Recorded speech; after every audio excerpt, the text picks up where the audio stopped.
Please don't put in any of the stuff before. We're going to start just now. Thank you. You see, you have the tribal house water there. Well done. Tribal water. Yeah. Alkaline coconut Fiji. Is that tribal alkaline coconut Fiji water? Yeah, we can sell this stuff. You guys can tell us if you want the aircon. We'll take it to church. Yeah, very nice. When you are in church, this thing is like a good $1,000. You should have a prayer on it. Yeah. Huh? Yes, but it's not. It's prayer. Yeah, once you say I have Holy water. holy water. The game has got a song called Holy Water. You guys know? You don't know? What do you mean you have to prove? Please watch the video after You the. don't have to prove anything. Be saved from the water, like something. Like No, someone has to say they were saved from the holy water. You just need testimonials, you know? That's correct. That's all you need. yeah, Hmm. it's the holy water. Holy water. This thing is weird with headphones. I don't know why people do it. Why would you want to listen to your own voice? Well, number one, it's just to make sure that the sound is audible. And it's also to cut out the distractions. Okay, cool. I'm ready. Thank you so much. I just want to say welcome back to G Money, Khomotso Morobe, from General Smuts. That's the shout out, right? Yes, it is. General Smuts High School. No, it is. Val, GM, like, you know. oh, GM, I thought of General Motors. Sorry. Anyways, Jan, welcome back. We covered a lot of things the last time we sat. Yeah. One of the points was General Mkwanazi. I saw Ubaba Ubheki went to sit with Sizwe Mpofu-Walsh, speaking about why he thinks crime has gotten worse Yeah. since he left. We spoke about the country in general. We spoke about, maybe we'd call it white arrogance and white people thinking that they're superior to us, etc. And you introduced us to citizens. Thank you so much. I interrogated you a lot on what it takes to be a part of citizens, who you're actually looking for, etc. I think for today, which is one of the notes we had last time, for you to just tell us, maybe to rehash why you guys decided to contest in the elections, your experience in the elections. And I remember with Debs, one of the things he was very keen on is finding out how much does it actually cost to compete in the South African national elections. No, absolutely. Thanks for that time. I enjoyed the conversation. I said to Debza, we will try and avoid, talking about short men and all those kind of things. So today we're going to focus. So we're going to try and make it within an hour or so. Shout out to your friend, man, the short guy. Shout out to What did he say? Hey, man, you see already, this is going off tangent. Let's Thank come you. back to this. The important starting point, Pen, is I think we covered some ground. One of those grounds were that if you actually want to understand what is happening in any society, look at interests. Yeah. Don't worry about morals and all of that, right? So you refer to, for example, sort of white arrogance. I don't call it white arrogance. I just think they are looking. You see, the whole thing of tribal membership is you highlight the membership of a tribe that gives you the highest benefits. 100%. So we are all members of different tribes. You can be a tribe of parents, you can be a Zulu tribe, you can be a black tribe. And so which one do you can be male, you can be man or woman and all of that. Which one do you pull out? You pull out the one that presents the highest benefit at a point in time. 100%. And that's actually not a white problem or a black problem. It's just the human. That's just what it is. And if you imagine yourself being white and you have been surrounded by privilege pretty much everywhere you have gone, largely related to the arrival with guns and all of that, we don't want to go there. It's easy to be arrogant because everywhere you've looked, there has been enough reinforcement to say you are the it. So And I think any one of us in the same situation, I don't think we will behave any different. I agree. So what I wanted us to achieve today, Pen, is I wanted to do this in two parts. The first one is why I think politics still matters. I know a lot of people are saying, is there a point to it? Should you participate and all of that? I don't want to spend too much time on it, but I want to make a case that there is a good reason to continue to want to be involved in politics. And then where I want to spend much of the time is the lessons we have learned by contesting elections. So obviously, this is information anyone can go and find on the net somewhere. But we've gone through the trouble of documenting it through the real experience of going through the process, so that one day when someone wants to go through the same process, they don't have to start from scratch. Thank you for that work, by the way. Thank you. So it's going to be one of those things that we think people may refer to at a point in time, because we think there'll be a point where a lot of people realize that participation in politics is critical. Are you going to put this on the Citizens website? We'll put it on the Citizens website. As a template for anyone who potentially wants to create a party and contest? Yes. Okay. We wanted to call it the how-to of contesting elections, but given that you can only write a how-to when you have shown that you've been successful. All we can say is these are the lessons. But success is relative. You guys got all the way to the ballot paper and you got votes. I think that's success. No, absolutely. Yeah. So let me start with the first part.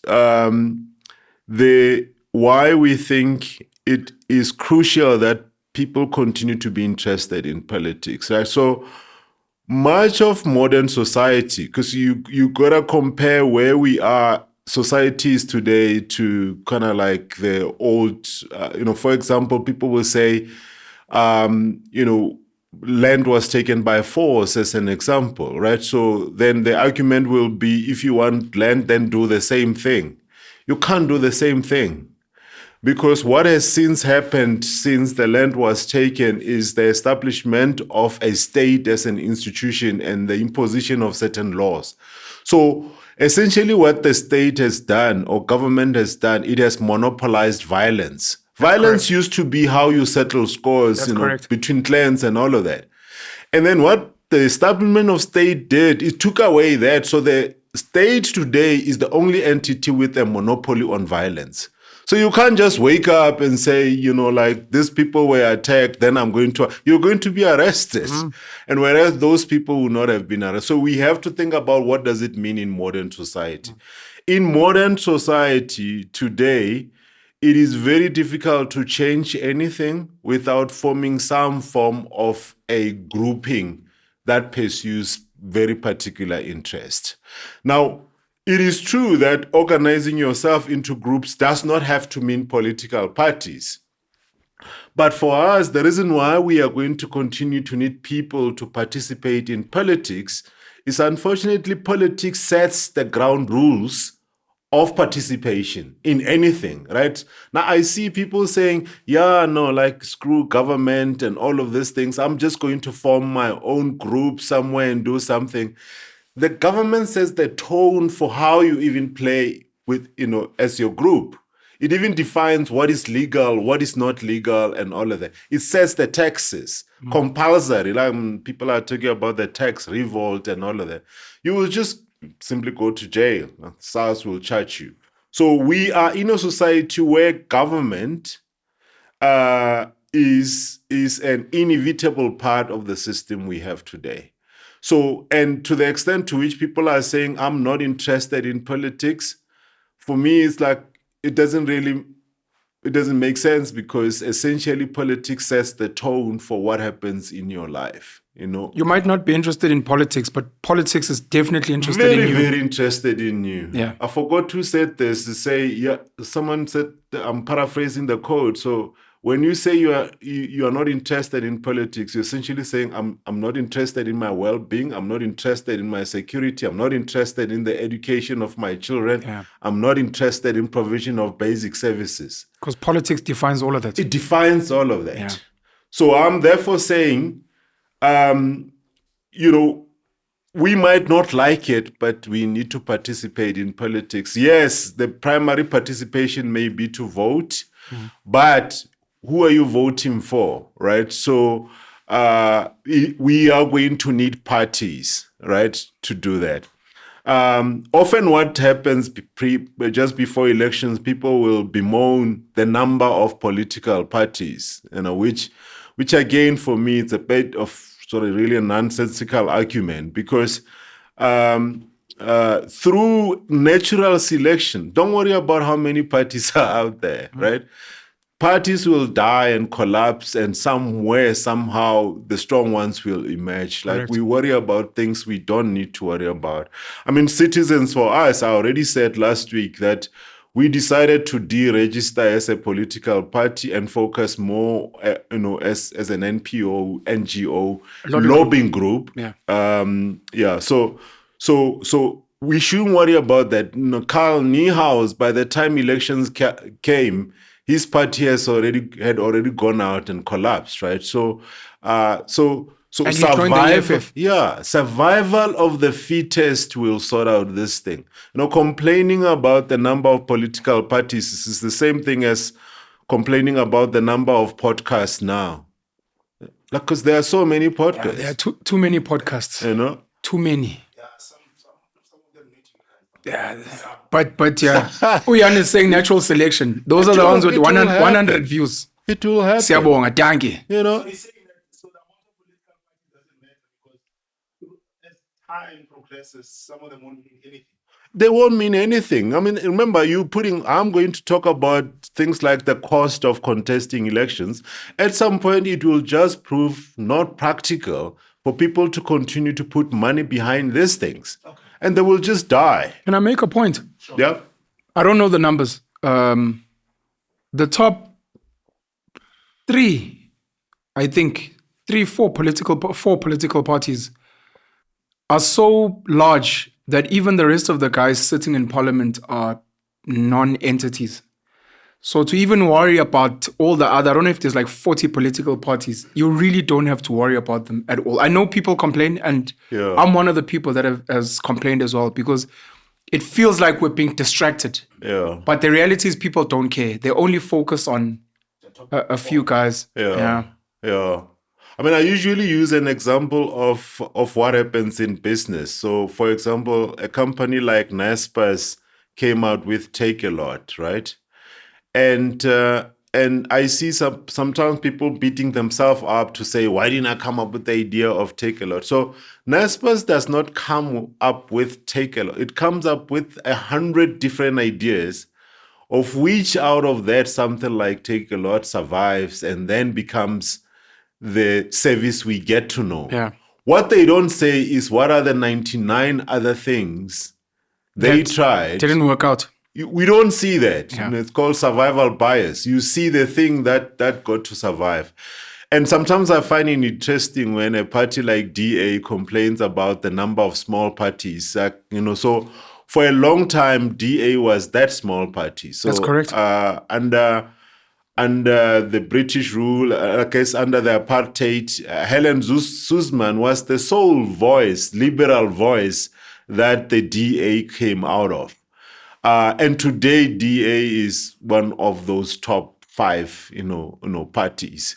So I think it's the nature of competition. It's the nature of competition. They fear what they used to be. Absolutely. Yeah. So you would think that they will be arguing for, more small parties. So the survival of the fittest will take care of that.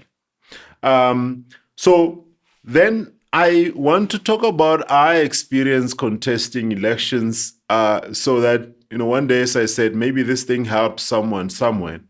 What does it take to register for elections? Registering the party before registering for elections, because those are two different things. Yeah. What are the requirements? What is the process of contesting elections? And then through that process, we'll talk about, things like how much money is required and all of that. And then it's a year later since the 2024 elections. I then want to also just talk about what are the lessons. So the outcomes of those elections, what are the big dynamics there, and the consequences of it. So, talk about, of course, you cannot talk about last year's elections without talking about MK. Of course. And then the other consequences, including conversations on the Bella Act, the land expropriation and all of that, which are the aftermath of the outcome of those elections. Sorry, and I just want you to know what I'm busy doing now. I'm putting together the numbers of all the parties that are sitting in parliament. I don't want to disrupt you, but at some point I just want to give the numbers of what I was saying earlier to show how almost irrelevant all the other parties are. Yeah. But please continue, sir. Don't mind me on the phone. I'm just doing that. All right. So to navigate this world of what actually happens when you contest elections, I want to just recap on something we touched on in our last discussion, which is pretty much if you want to understand politics, you need to understand the interests, right? Yes. And we spoke about 5 interest groups that if you understand what drives them, you've got a good chance of understanding. Because sometimes we take things as random. So there's Bella, there's this, but you need to have some form of model of understanding what's going on. So what did we say? We say pretty much to understand politics, you need to understand 5 interest groups. The first interest group is the business elite. Sure. Those are the people who provide the funding. That's the main one. That's the main one. Put them in order. Yeah, I'll put them. In fact, you're right, Debsa. Let me put them in order because the business interest group, if you can join part of the business elite, right, then you can influence what goes on in a country without contesting elections. 100%. So you don't have there's no term, there's no 5-year term to it, to whatever. But sometimes when people say, no, but I'm running my own small business. No, business elite does not mean you're running your own small business. Business elite means government has to consult you before they set laws. As we're recording this, I just didn't confirm it. I didn't get a chance, but there's rumors as we're recording this on the 20th of May that Johan Rupert was involved in organizing the meeting with Donald Trump and Cyril Ramaphosa. Yeah. I just didn't get a chance to confirm it, but it was in the news that he may have been involved in, because I think Trump wasn't taking Cyril's calls at some point.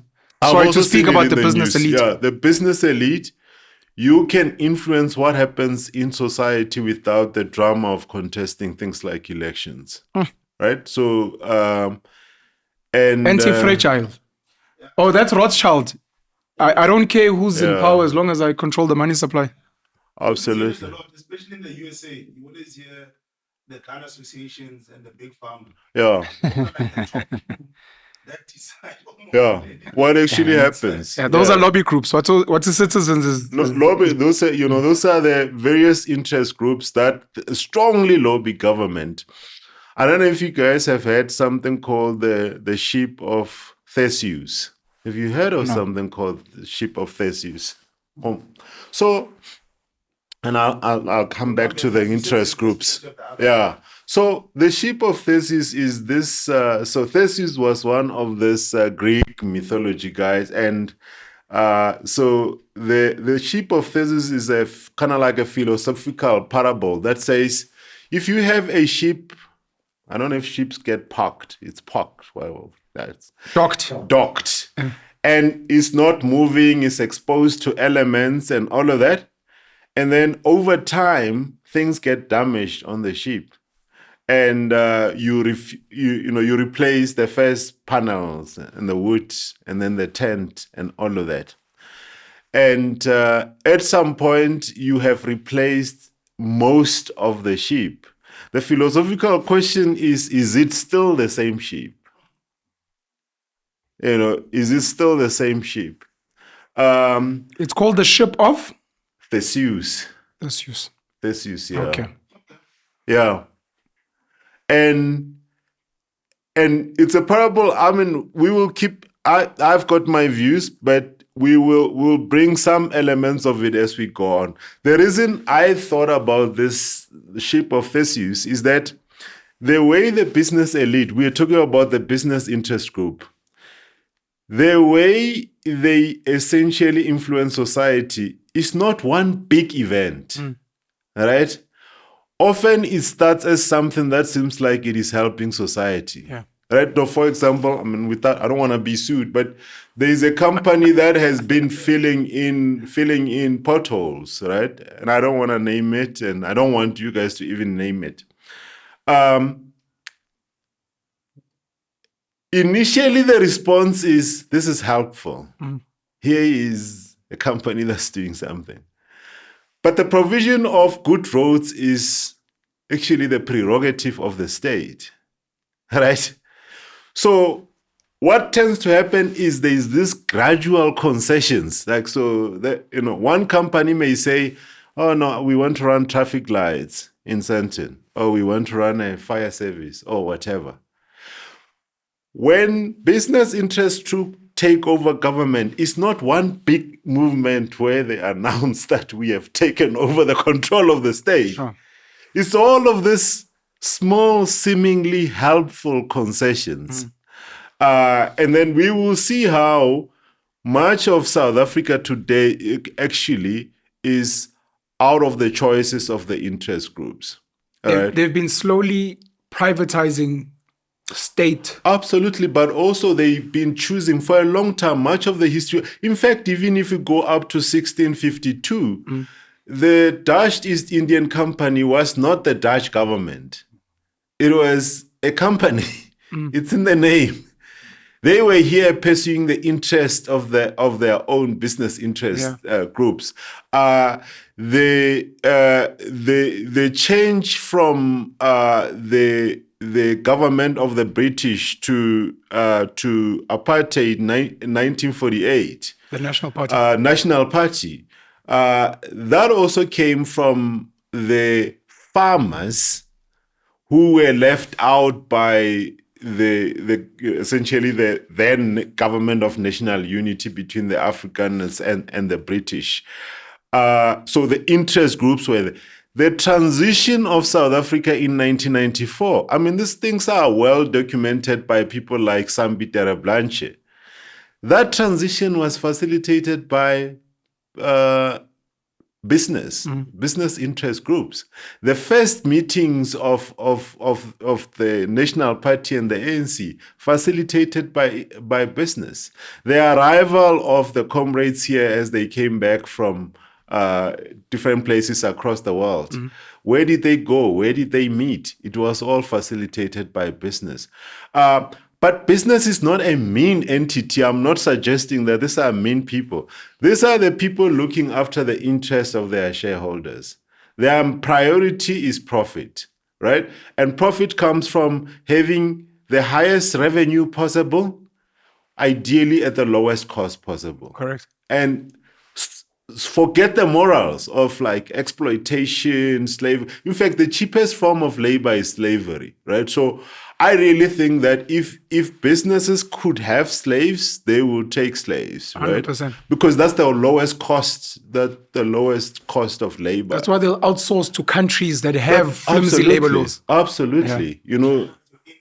Yeah. Yeah, we talk about sweatshops, right? And but that's where the Apple devices and all of that come from. In fact, if you search, you will find that in some of those sweatshops that make some of the electronic gadgets we have, people have committed suicide out of just like the sheer terrible working conditions.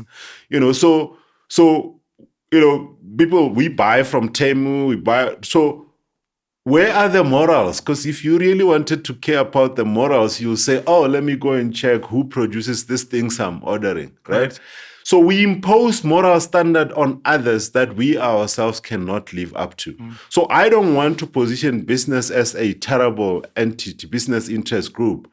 They are just doing what they need to do in the interest of their shareholders. Isn't that equally so? The person that is buying from Nike and all these places that Demo, Sheen, yeah, Absolutely. Mr. Beast, Feastables. you know what I mean? For them as well, it's in their interest as well. It's in their You know what I interest. mean? So it goes back to what you're saying, that every single person, whatever they do is in their interest. If you can't enslave, you'll outsource the slavery Yeah. and hide it so that your morals are intact. Absolutely. You demonize the group that you usually envy, right? Like, so you demonize for as long as you are not part of the business elite.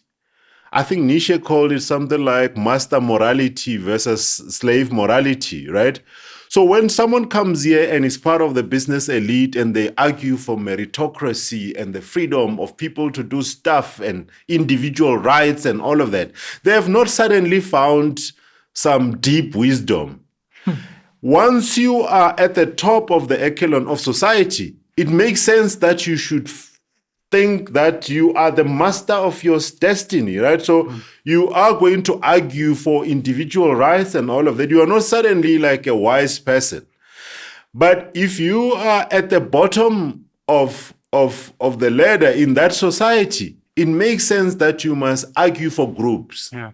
Because your power comes from organizing in groups. Correct. You also are not suddenly deep with wisdom and all of that. And humanity. You are just... You're a loser. Your circumstances require you mean nothing as an individual.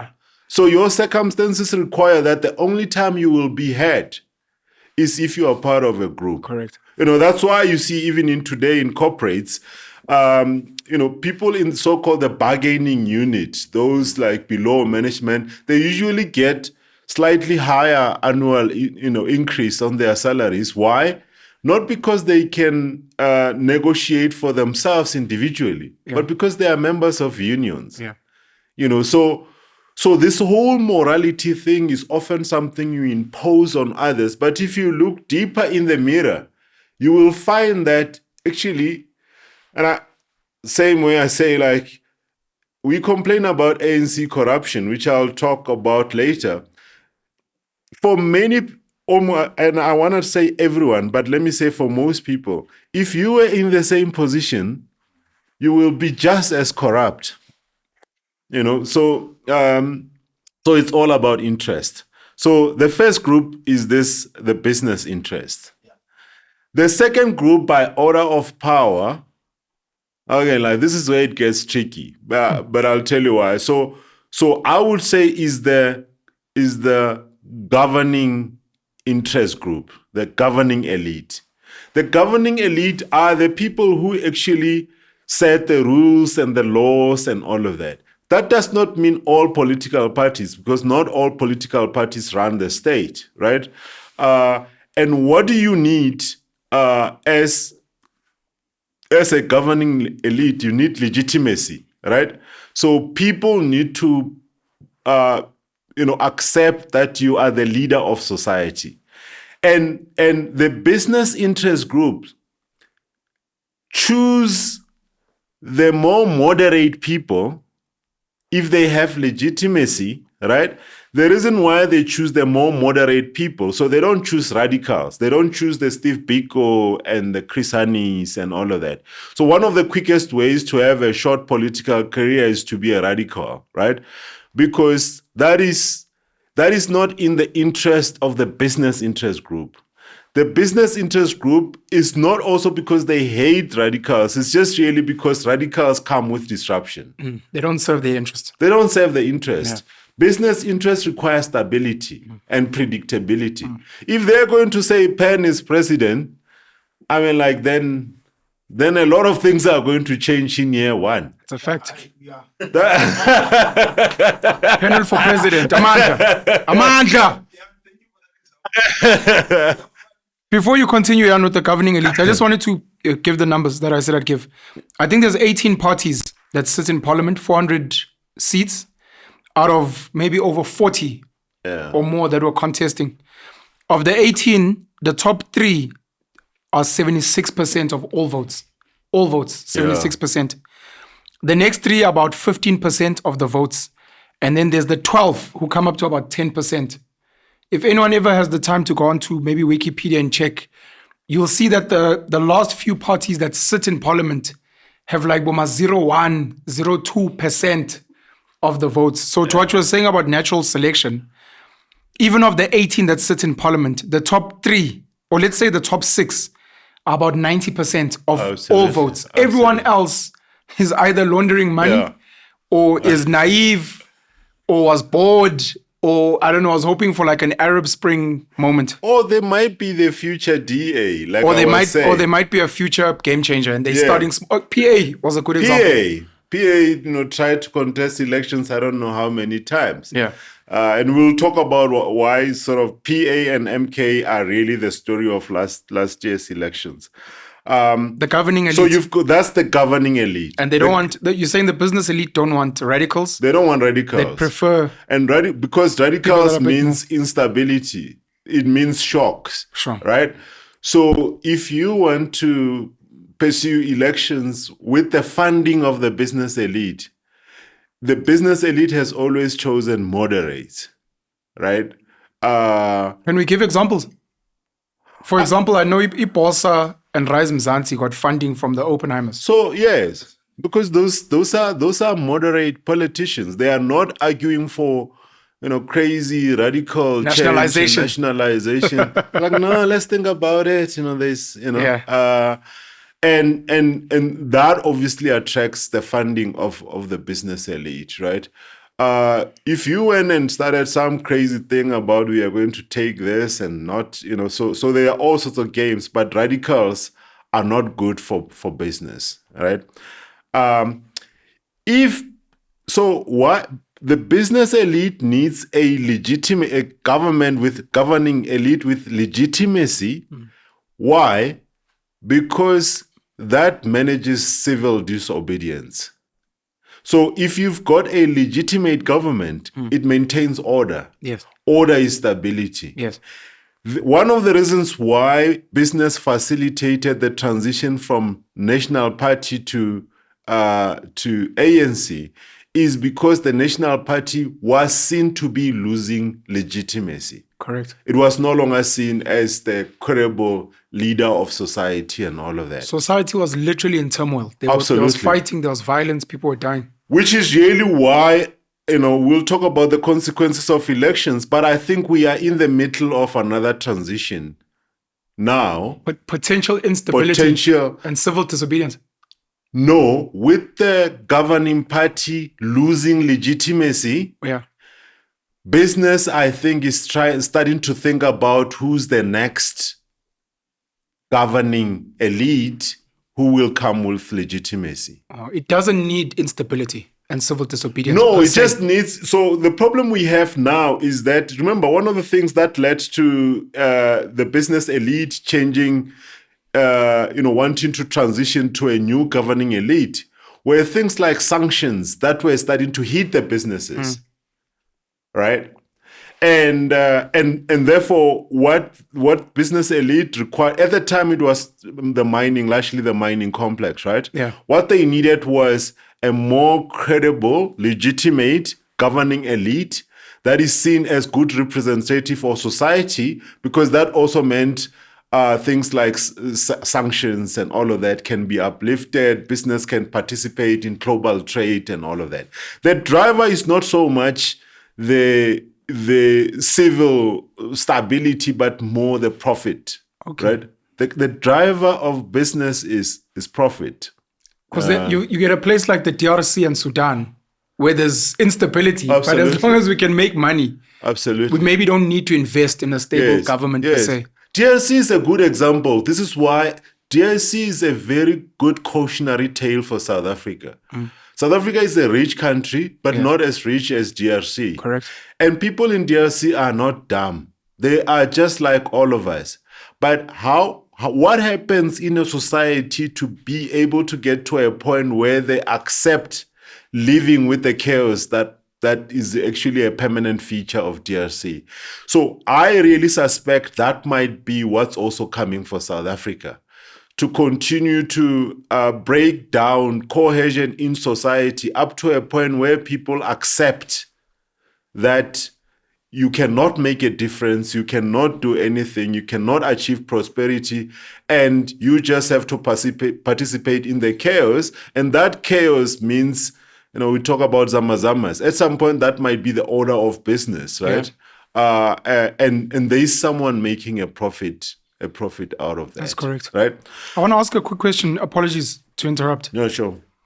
One of the things Helen Zille would say after the DA joined the government of national unity was that their funders and the business community insisted that Cyril be the president. At the time, it was one of the conditions, speaking about the stability and credibility. Yeah. And now it has me wondering, in a country where, let's say, the majority, whether it's on social media, will say things like Julius Malema, Jacob Zuma are their favorite candidates as president. Yeah. But that would scare away business elite That's right. confidence and those things. Yeah. Could the argument be, number one, we understand the Cyril case. He's diplomatic. He doesn't rock the boat. Moderate. He kind of listens. Yeah. He can be sent to Tumega. Could one of the arguments, if you're claiming that we're going into a transition, could one of the arguments be that this is now where the business elite, local and global, need to get much closer to potentially a Julius, a Jacob Zuma, and someone else, in the same way they did with so-called terrorists in the ANC that were in exile, about Oliver Tambo, to say, get close to these guys and begin grooming them, invite them to the World Economic Forum. Yeah.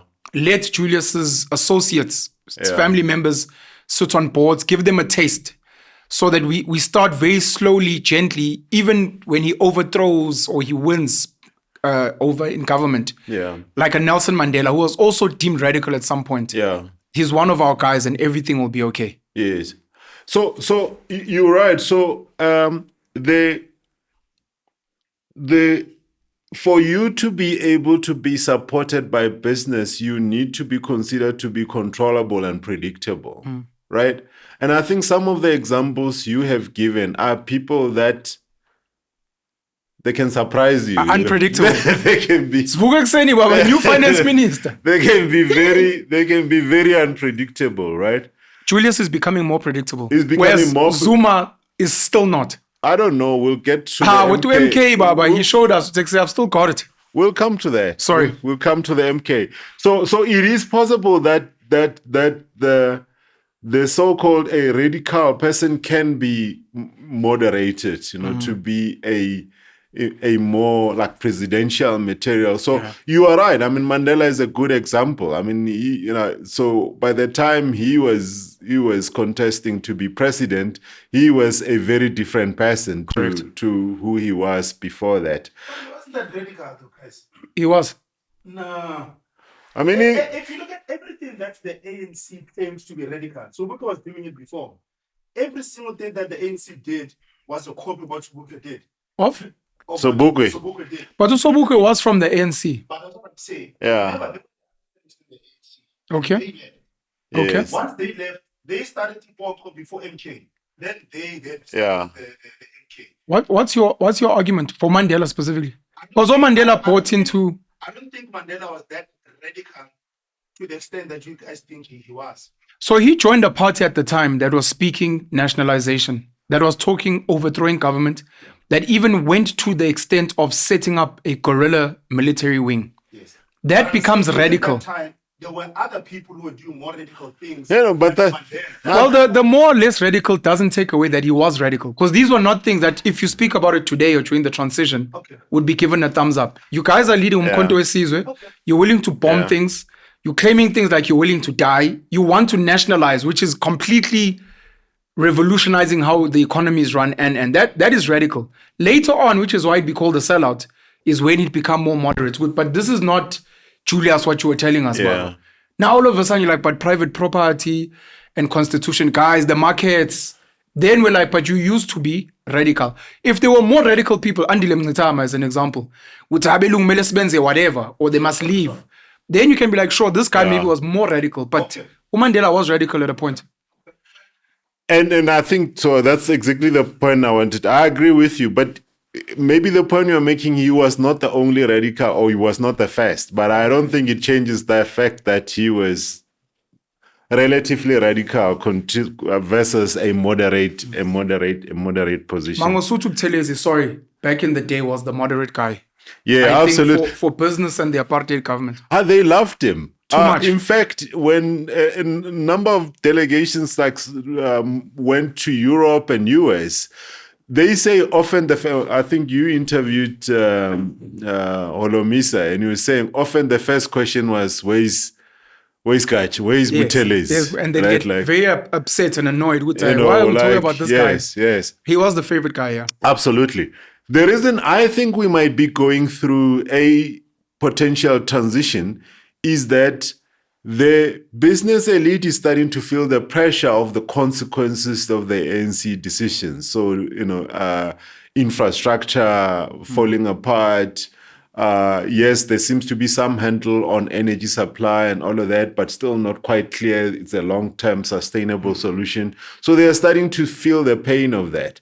Sanctions may or may not come. Maybe they will target individuals and all of that.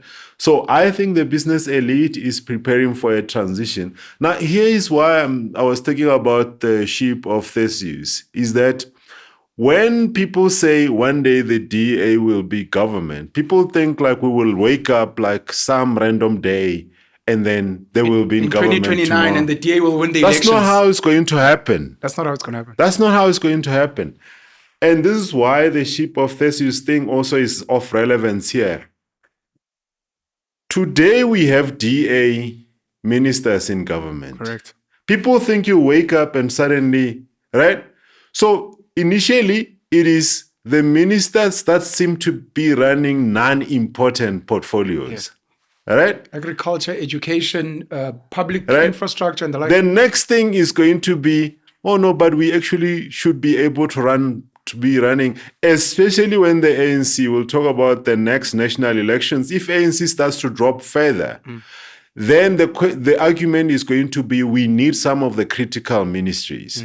So then that might be trade or finance or something like that. Mineral resources. So when people say like, it's not going to happen, the DA is going to... DA today is already partially running government. It's already happening. All that needs to happen is they need to run more and more and more. And that's going to happen when if the ANC drops further and start to get closer to the DA's fairly stable, we'll talk about why it's stable, fairly stable 20-something%.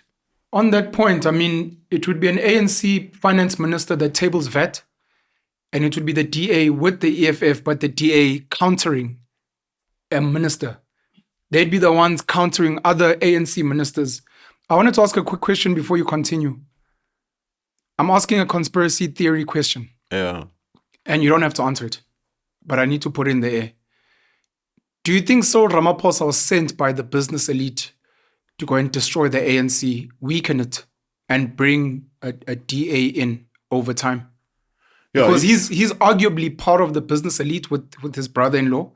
And maybe over time, just like what would happen with the National Party and what would happen with the British before, it's now that some of us have moved into the business elite, let's start prepping for the next government so that by the time it comes in, we'll say, we're not involved, but now we're working in the background, like your Johann Rupert, your Oppenheimers, to control who's now running government. Whether it's a DA or an EFF, it doesn't matter. Yeah. So, like you said, I don't have to answer it, but the individual's things is a diversion. It's a distraction. It takes away the attention from... This is why I think we need a model of understanding politics. It could have been anyone. So the issue is if you start to have the ANC as it starts to get desperate, right? It is going to become more and more populist, right? As it becomes populist, that is going to cause a lot of concern for the business elite. So the expropriation without compensation, all of those things, NHI. Right? NHI, all of that. That makes business elite very uncomfortable. Do you think this is desperation from the ANC? It's desperation because you need to put out something to try and appease the masses. To show that you still have control over them. It's the bread and circus we spoke about of the Roman Empire. And the Colosseum. You need to put out the show. And I'll talk about why the Bella and the expropriation are actually more shows than genuine interventions. Sure. So you're starting to have people in the ANC that are saying, this party is going to end before I have my turn, and I can't have that. My turn to eat. So I need to, you're starting to have people who's trying to sound radical as a populism stance, but what business cannot have that. So I don't want to, so Cyril as an individual could have easily been Jan, Pen, Debza, it doesn't really matter. The point is within the ANC, it is important for as long as they are the leader of the governing elite, it is important that it is being led by a moderate. One day, once the transition is done, that might not actually matter. Please don't answer this if you're planning to answer it later. Do you think as citizens, as people who care about this country, we should be formulating ideas around another group being the most important in this country besides the business elite? But if you're planning to answer that later, you don't have to answer it now. What do you mean another group, eh? Currently, we're controlled by money and business. Yes. And should we start looking into the concept, even if it's philosophically, of could we have another interest group? It could be, okay, I'm not going to give examples. Oh, but I see where you because it seems to me like business and money are at the cornerstone of everything that runs this country. And could we have an idea or concept of something else that is not that? Because it seems we'll compromise almost everything as long as business works. Absolutely. And that's not a South African phenomenon, right? It's essentially the US has been taken over by business elite and business interests, right? Correct. So, but I want to just answer your question by going into the next interest group. Yes. The next interest group is, let's call it the citizens' interest groups, right? Not citizens, us, but citizens, like average, not general, right? Same. Same, right? It's an E and an A. What is the interest of the citizens? Is prosperity. We don't call it citizens elite, just citizens group. Citizens, they're not an elite because they don't really have got influential power on what happens in government. They can vote, but I think the reason I'm asking, when we speak business elite, we're not talking all business people. No, we're not when talking. When we speak governing elite, we're not talking all politicians. No. So citizens, we're not saying community leaders. We're speaking just ordinary people. Ordinary people. We will talk about, we can talk about how they are organized. They might be organized into NGOs, other political parties, lobby groups, and all of that. Those are emerging organizations that over time may want to have influence, often for their own interests. That's right? And so the citizens are essentially the receivers, what actually ends up playing out between the business elite and the governing elite, right? But they've got voting power. And you ask the question, is there an alternative way that does not hold us captive to money?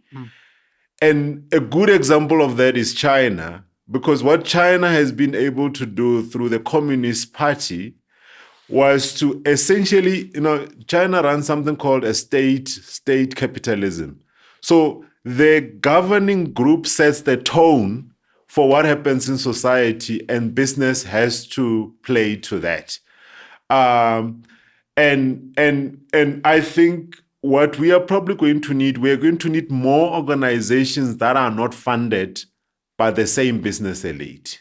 I wanted to ask you, when you said ordinary citizens have voting power, could we include buying power and labor?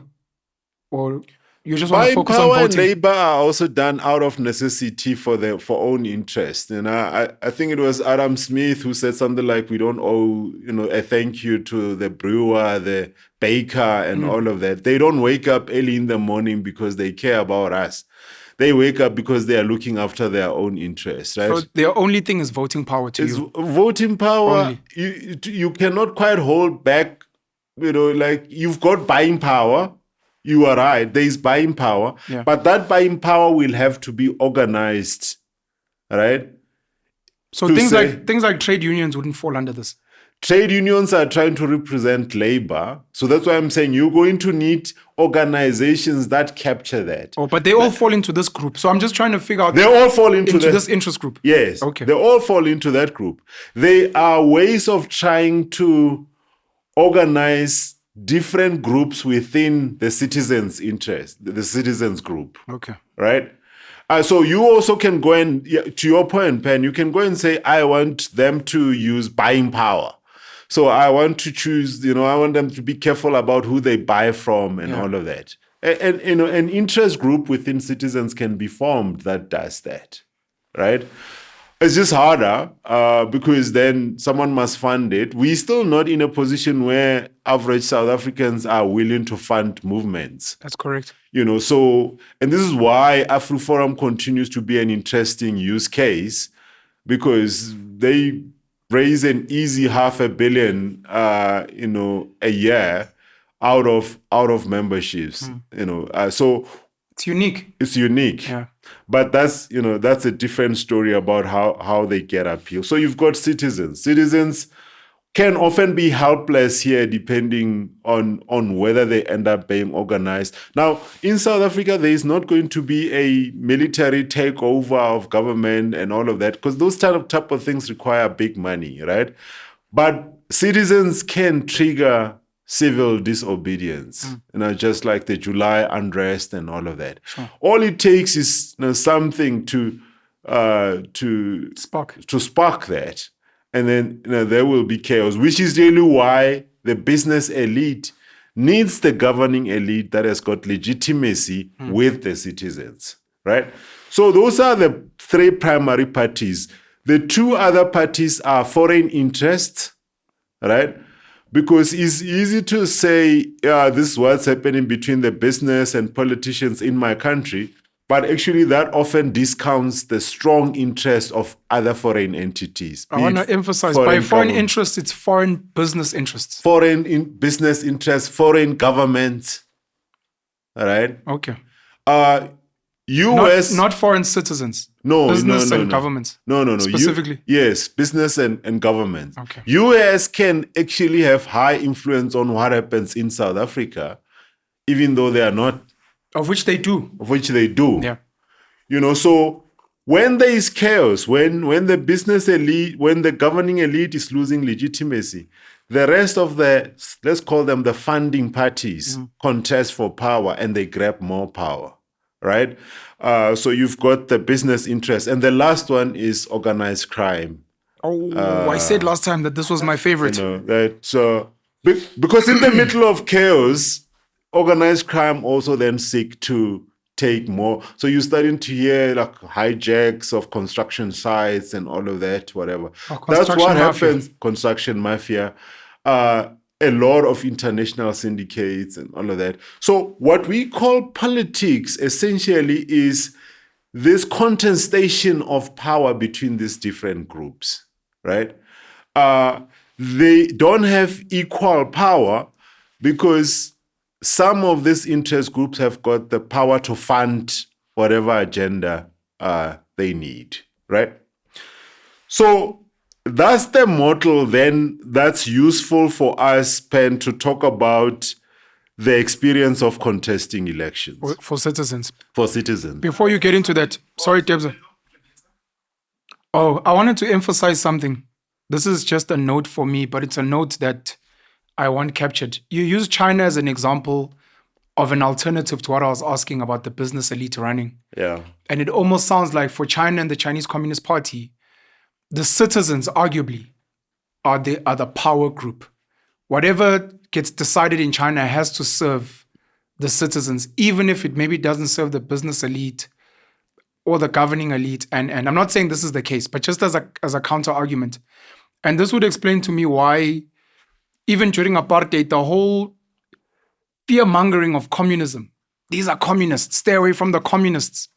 It's almost fighting against, there's a business elite, and then there's a citizens running a country, which I'd like to think most poor people, black people in this country, they hope for that, which is why we some of us vote, because we're hoping that's actually what it is. Yeah. The will of the people, la mandla wethu. Yeah. Only to realize that it's actually, we're serving the business elite. And I just wanted to highlight that when people say communism is a threat to capitalism, it may not be what we're sold. That communism is there's going to be poverty and we won't be able to do this and that. It's just the business elite is using propaganda to try and steer us away from the citizens actually having power. It's just a note I wanted to make. Sorry. Yeah, Debs, I wanted to say something. I'm saying with the groups that you mentioned, yeah, I would even in order, I would put the citizens as probably number 5. Yeah. Because the other 4 that you mentioned, what they all have in common is that they can come together. Yeah. So the business can have one profit. Yeah. That's it. Government, we need to serve business. Yeah. The ones with the international, the foreign interest groups. Foreign interest. Yeah. We need to serve whatever the country says, or whatever the Absolutely business says from America. I mean, absolutely 600 American businesses in South Africa. Yeah. And then obviously the thugs. Then the thugs. Yeah. The Why citizens are number 5. Yeah. And why it's so complex is that it's because we don't have one common cause for people to come together. Yeah. And that's what AfriForum has over black people. Yes. This thing. I mean, why I'm saying black is because we are the majority. Yeah. But now there's the people in Makaya, there's people in the township, there's people in the urban areas. We all want 3 different things. No one can say black people actually want this. So Yeah. I put them at number 5. No, they I don't think they've got that much. absolutely. power. Absolutely. But also, like, black people is not an interest group, right? So until you are organized to say this is the interest we are pursuing, you are actually not an interest group. You are black because your skin is black, right? Until you find a common cause that you pursue and you say this is how far we are willing to pursue it, you are just a member of that tribe. You know, interest groups is this is our interest and we are pursuing them, right? The other thing I wanted to just add is that for stability, it is important that citizens continue to be fragmented, because any big block of citizens actually may change the order of things in society, right? So there is also a lot of deliberate plan and intention to fragment, to divide. And of course, what was captured as the biggest risk group in South Africa when the British were in power and then later the National Party is blacks as a group presents the biggest risk to the order of things. They're too big. They are too big. And this is why you need to be proud you are Zulu, because then you're going to judge me because I'm Pedi or whatever, or Tswana and all of that. Break up the tribes, create Bantustans. Absolutely. You get caught in that dynamic, and that gives you a good reason to not cooperate with me. You know, for the sake of stability, largely to serve the business elite. Now, the business elite sometimes have got this paradox they have to deal with. The first one is, yes, chaos means you can get labor cheaper. Correct. But at the same time, the citizens are the ones that buy from you. So if you destroy that enough, you are not going to have the buyers of your goods and services. Correct. I think one of the things that's going to happen as South Africa gets worse is that you're going to see the breakup of the business elite, because those who actually do mining and gas and all of that, they will not care that there are no buyers. There are not people with money, because they don't have to sell in South Africa. Sure. They can produce here or extract stuff here cheaper. Using illegal, undocumented foreigners. But they can sell them elsewhere. Yeah, they have no vested interest in empowering South Africans. The problem is going to be the businesses that depends on the buyers paying South Africa. DSTV, Shoprite, guys, DSTV, banks, and all of that. They need South Africans to have money. So what you're going to start to see is that as chaos starts to grow and erupt, you're going to see the break-up of the different business interest groups. So I don't want to create the impression that is also like one big solid thing. But in the meantime, business is taking over more and more of government. So that the president has formed a group of people that are solving Transnet issues, ESCOM issues, and all of that. Correct. Those people were not voted in by anyone. you know? Not at all. He's And working committees. We watch this thing, and that's why I'm talking about the sheep of Theseus. Like, this is what happened. This is how power is taken over by the people who are not voted in. You're raising a huge red flag, eh? Yeah, they initially come as we are helping you. You're raising a huge red But flag because that's they speak about it, but we don't discuss it. That We don't discuss it. government needs to work hand in hand with private business. And then the president will have a working committee with your Adrian Gores, Martin Kingstons, and you're like, but this is not government. No. Why are these guys coming to tell the president what to do when they were not voted in? Yeah. They're not part of a political party. They're not. If you want to control what happens in South Africa, by constitution, you must contest elections. I wanted to say, Right. Debs, just quickly before Uyan explains their experience in elections. Your concern about citizens, Uyan unfortunately broke it into its own interest group. Yes. Those guys are meant to be, to the rest of us, managed by the governing elite, You mean the citizens? the citizens. That's where you have a frustration because you're saying they're not organized. Someone would be like, no, but the governing elite is who It's representing, takes care of their issues. Yes, that's why they. So if you're the need poor or legitimacy. the whatever, it's like, no, but they're political parties. Or to take your our interests. Yes, Yeah. as ordinary citizens. So that's where we lose it, where Uyan is highlighting that citizens are an interest group. When we speak about the governing elite, to us ordinary people like, oh, but I voted for Umkhonto or Yes. I voted for the EFF. He's saying no, but those guys, to be honest, arguably, are more serving the business elite agenda more than our agenda as the citizens. And that's where it gets lost. So you might be like, but we're not organized. So, but you vote political parties. Yeah. What more do you want? You've got the ANC, Yeah, and then you get lost. Yeah. Yeah. And I this is also why I refuse to call them sellouts, right? Because one of the last things we discussed before I talk about the experience and the costs of all of this was I don't know if the people running government are incompetent or they're just being human, right? Because it's hard for me to believe that there are no competent people inside the ANC. And I'll talk about why the ANC, I think, is inherently prone to corruption when we talk about the outcome of the elections. One of the things we decide is if you want to motivate people to do something, you use a number of things. You use either money, ideology, coercion, and ego, right? Mice. You told Mice. Talk about it last time, yeah. Right? You need to use money, ideology, coercion. One of the things that could be happening, and this is why I refer to John Perkins' book on the confession of, what does it call it? Economic hitman. Economic hitman, is when, for example, foreign interest groups, America is driven by primacy, like the interest of America. So stop judging them on moral grounds and all of that. Initially, they use money to try and influence what the governing elite does. If you become difficult because you consider yourself a radical, Muammar Gaddafi. they move to other measures beyond money, which is usually coercion. Coercion is questions on your safety, your children, your family, and all of that. So I think sometimes we may harshly judge people who are in government because we assume they are independent minds who should be making the best decisions. What we do not see is what other influence is placed on them.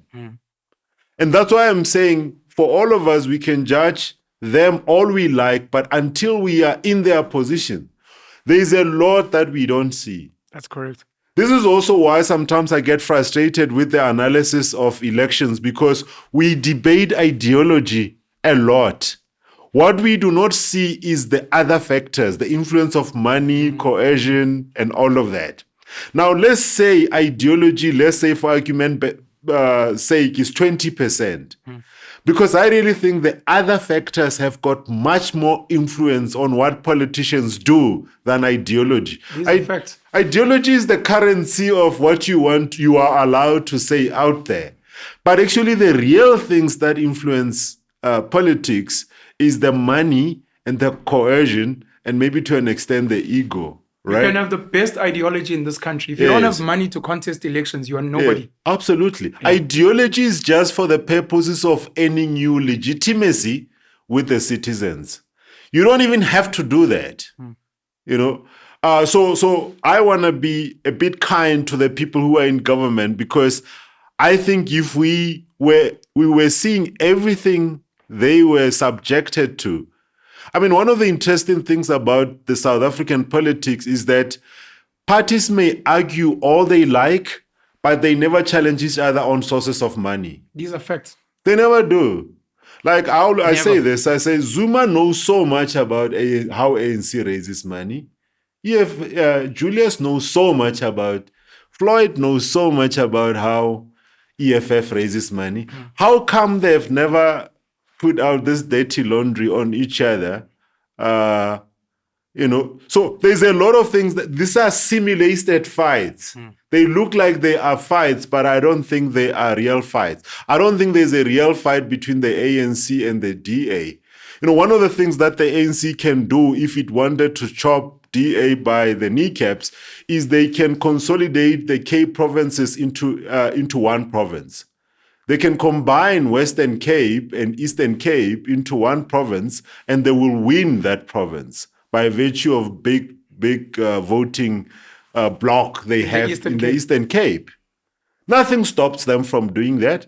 The 9 provinces we have were a compromise of trying to accommodate everyone. They are unsustainable, they are unaffordable, and all of that. So it's like you must look like you are fighting, but Smoke actually and mirrors. don't. It's a fugazi for the rest of us. Don't really fight. Okay, so elections. So the first thing you need to do if you are going to contest elections now in South Africa, you know that there's been introduction of the independence and all of that. That is another smoke and mirror because it is very hard to be an individual and contest election. Very hard. And you're almost stupid if you go that route. It was crazy. I mean, Zaki Akmak, with all his experience and all of that, he stood no chance. Not even at a national level, but even at a provincial level. The guy was not trying to contest a national seat, I think he was trying to contest a seat in the Western Cape. Yeah. Even with his profile, that was not adequate. These are smoke and mirrors. They have to once in a while throw in something that to make it seem like we are listening to you. There is no such. Then you are left with a political party. Now, if you go down the route of political party, the process is simple. You go and register with the IEC that you want to be a political party, and then they will ask you, are you a local, provincial, national, and all of that, right? Local is town, city, village, all of that. Okay. You can be provincial party. You can be a national party.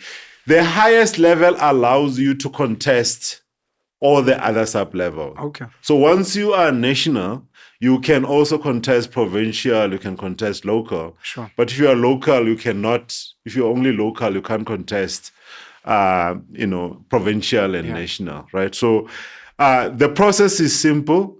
You need to have a form, you go around and get 1,000 signatures. All right?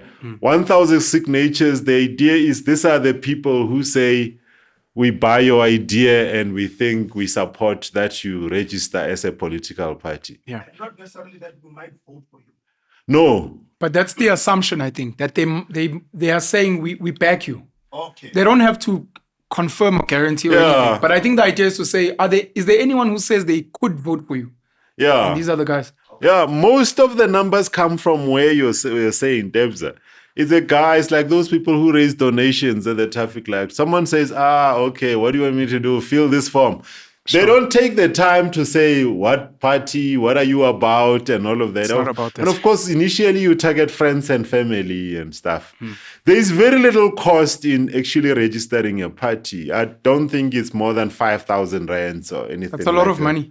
Sorry, so, I have to emphasize this. In a country that claims to be democratic, I know you're still going to give us other costs. Yeah. That little entry fee of 5,000 rand excludes maybe 90% of our It is population absolutely. before we get to other costs. So when you Yes. say it's not a lot, 5,000 Rand for a person earning 370 Yeah. means they can't register a political party, even if they have good ideology. Yeah. But the idea was not it comes out of your pocket. So remember, what they were trying to show is you have some level of support Sure. of people who say yes. So these are register a 1,000 party. signatures, give you 5 Rand each. Let's say they give you 5 Rand each. So that's how they are thinking about it. Sure. Right? Before that, so IEC will say go and reserve a name. So you go to the press entity of government to say, can you gazette this thing? Is going to be the name I'm going to use for election. Right? And then that name is published, and then people can come back and say, we've got an issue with that name and all of that, whatever.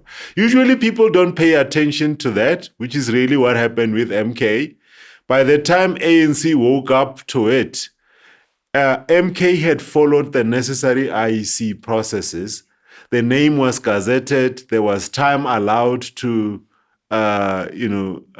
to appeal and all of those things. That's assuming we think the ANC didn't pay attention. Yeah, And we're not assuming that absolutely.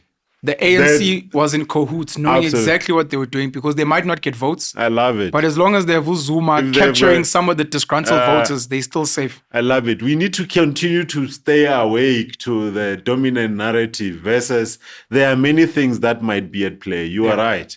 And then once you have done that process, you are registered as a party.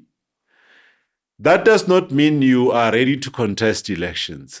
So when elections come, in Citizens' case, we chose to contest national elections because we don't believe the provincial government layer is necessary. I agree with you. Penuel. And we also, where we might disagree, we also don't think the local government layer is necessary. Yeah, that's where I disagree We with you. think the local government is supposed to be local administration, not local government. And this is the distinction. Government is where the laws are set. South Africa does not have a lot of local laws. Are those bylaws?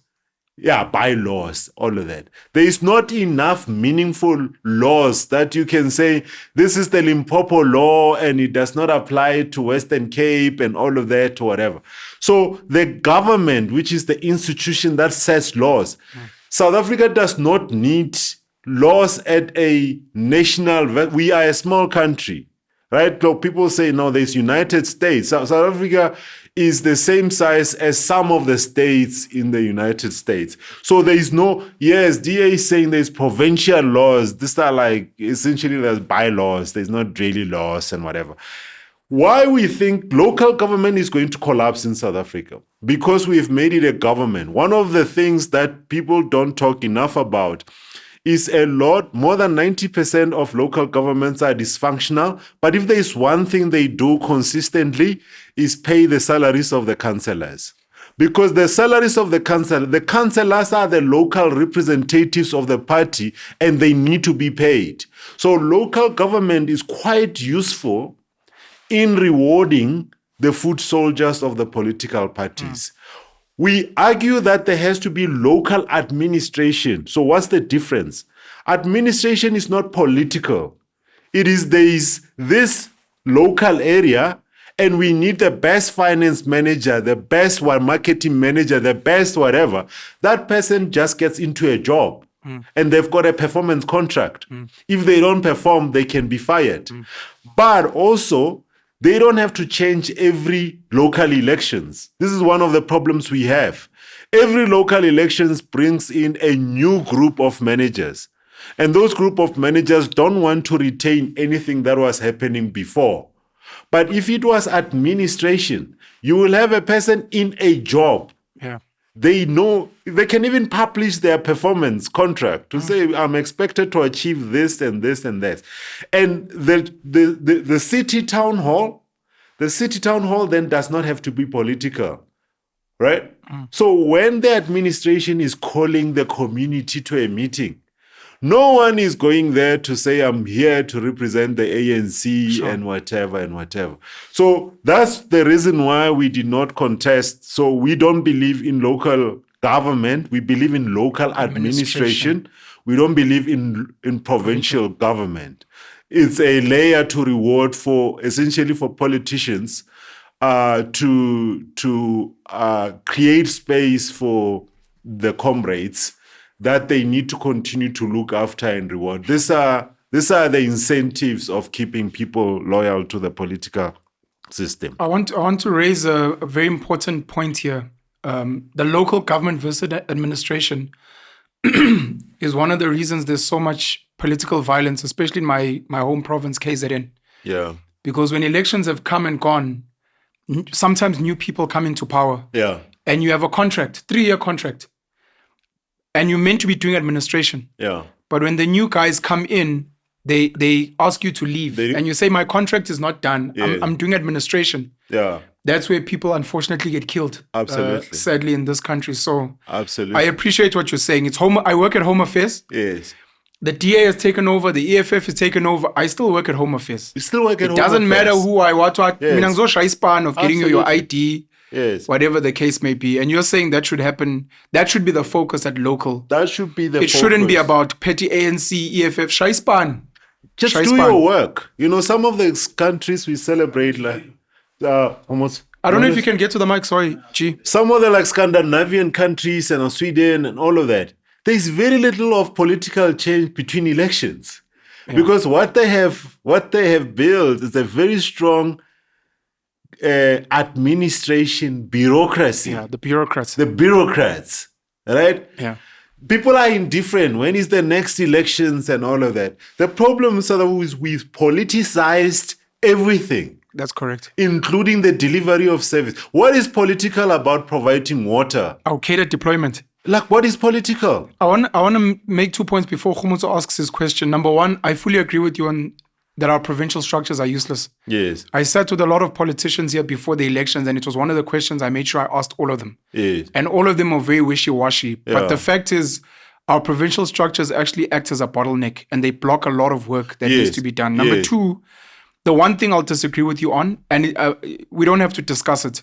I just disagree. I think we need to strengthen our local government. I agree with you on administration, and I do think government administration should be separate. Yeah. But I believe, as much as we're a small country, that local governments should be given more powers to set laws that serve the community more than national. But it's just a disagreement. We can dispute on another day. Yeah. Thanks, Khumuzo. I just wanted to know where does the idea of the deep state fit into this model? What is the deep state? There's a mic here. Yeah, so I've heard about the deep state being almost bureaucrats that stay in power, in actual power, no matter who the elected officials are.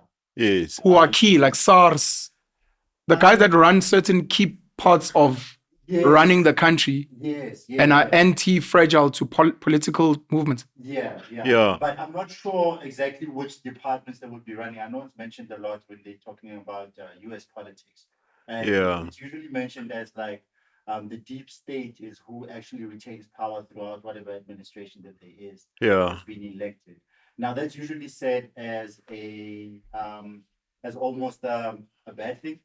So you're almost posing it as the thing that we might need. So we need bureaucrats and people that stay in power no matter who it is that's elected. So I just wanted to get a idea with it. You are right. I mean, that's also poses a risk in that bureaucracy can also then become its own center of power, right? So you continue to need checks and balances and a level of transparency. And you mentioned performance measurement, which is meant to be there. Actually, what tends to happen is the bureaucracy is not looking after its own interests, but often is looking after the interest of one of the interest groups. Right? Because you see, bureaucrats come and go. We all have made peace with like there's retirement or you find another job or whatever. But who keeps the deep state running, even though individuals change? It can't be the same people because those people come and go. So what we call deep state of the bureaucracy is often a representative of one of the interest groups. Is it not just the business elite? Which is, I didn't want to say that, but usually it's the business elite. When you said it, my assumption was the business elite using the governing elite plant certain people in key positions. It could even be in the governing elite. Some people have argued people like Abo Pravin, Abo Tito Mboweni are part of that. Maybe even Abo Tokyo Sehwale. Whether they in politics or in business, they still have huge influence in certain spaces. Absolutely. But in my opinion, from hearing you, the difference between what Uyan was saying and what you're asking is Uyan is saying local administration or administration as people that are just meant to ensure the roads are sorted, we have water, electricity is fine. It's not key components is ensuring that certain huge tenders, certain budgets are going to the same people and that certain groups are being managed in a certain way. I think that becomes a deep state. And for me, that speaks directly to business elite. And placing certain people in key spaces, can be local, provincial, whatever, to be like, there must be no disruption here. Even if Jan leaves the position, Jan must bring someone that he knows to make sure that we still got our guy that remains on the inside. But it's for big money and control, not just ordinary, the road is cracking and the buildings need to be maintained. And those people, I want to continue to bring this, they are not bad people, right? If someone, for example, theoretically wants to ensure that we continue to have load shedding as the station manager, that's not a bad station manager. Just like all of us, if there is someone who it is in their interest that there is breakdown of power stations, they are then going to target the people that are in charge. I would assume that a lot of power station managers are under tremendous pressure that we are not even aware of. Sure. Right? Because first they will try money. If money does not work, then they move on to the other parts of they go to coercion straight to coercion. Yeah, if not money. If you can't be bribed, we're either going to threaten you or we'll find another way to replace you. So we have to be highly sympathetic to the people who are... I don't know about highly sympathetic. We must be understanding. Okay, understanding. Okay. Highly sympathetic to people that are colluding with Tupkebengu. They become part of that last interest group of organized crime. But should they die? It's not even business elite anymore. You want them to be martyrs. No, it's not that. I'm saying we must be understanding, not sympathetic like shame, man. I understand why you're taking bribes and driving a fancy car. No. So I don't know how we're doing on time because then I want to move with pace. No, please go for it. We're good. So you are now registered as a party. Yeah, let's not interrupt, please, if possible. Now, Jan, you mustn't pose questions and say things that trigger us. Let's go through the election process, Baba. And then now you contested in elections come, and then you decided to focus on national, not provincial and not local, and you explained why. That's right. Okay. And part of the reasons is, I'll touch on it just now. We think, and last discussion, Pen, you said, like, does it mean we don't care about local issues? No, we care. But we genuinely believe there are systemic issues that if they were addressed, they help everyone. They trickle down. They trickle down. So that's why.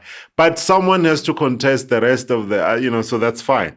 So then elections come. So before elections come, do you know the amounts for national, provincial, local? Are there fees there? Yeah, I'm going straight to that. Thank you, sir. So when elections come, the IEC will review how much you need to pay as a deposit. It's called a deposit because it's refundable.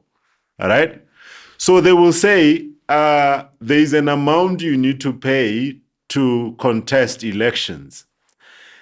And that's revised every cycle of national elections. For the 2024 elections, if you wanted to contest, there's a bit of a story about the 2024 election, because for the first time at national, we had 2 ballots.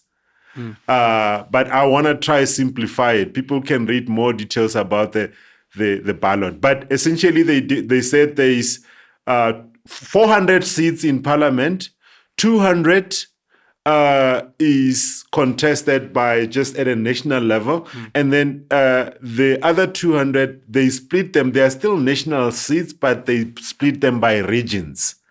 One of the confusions is the regions are also the same thing as provinces, but for the purpose of national thing, they are called regions. This was all the focus. But anyway, that one included the independence. Yeah, they independence, the regional, yes.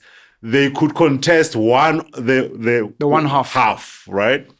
Then you pay 200,000 deposit. Hey, now we're pause lap. You pay Plus 200,000. I'm doing JZ. Thousands. So you pay 200 plus 25,000 per region. So you nine regions. There's 9 regions. But if you contest all the 25,000 times 9 is 225, I think. 225, right? Yes, 225,000. 225. So theoretically, you should pay 200 plus 225,000. 425,000. But if you're saying I contest all regions, then they gave you a discount. Oh, siyabonga. You paid 300,000 For everything. for everything. Hey, that's a big discount. 125,000 discount. Yeah. So you pay, and it's a deposit.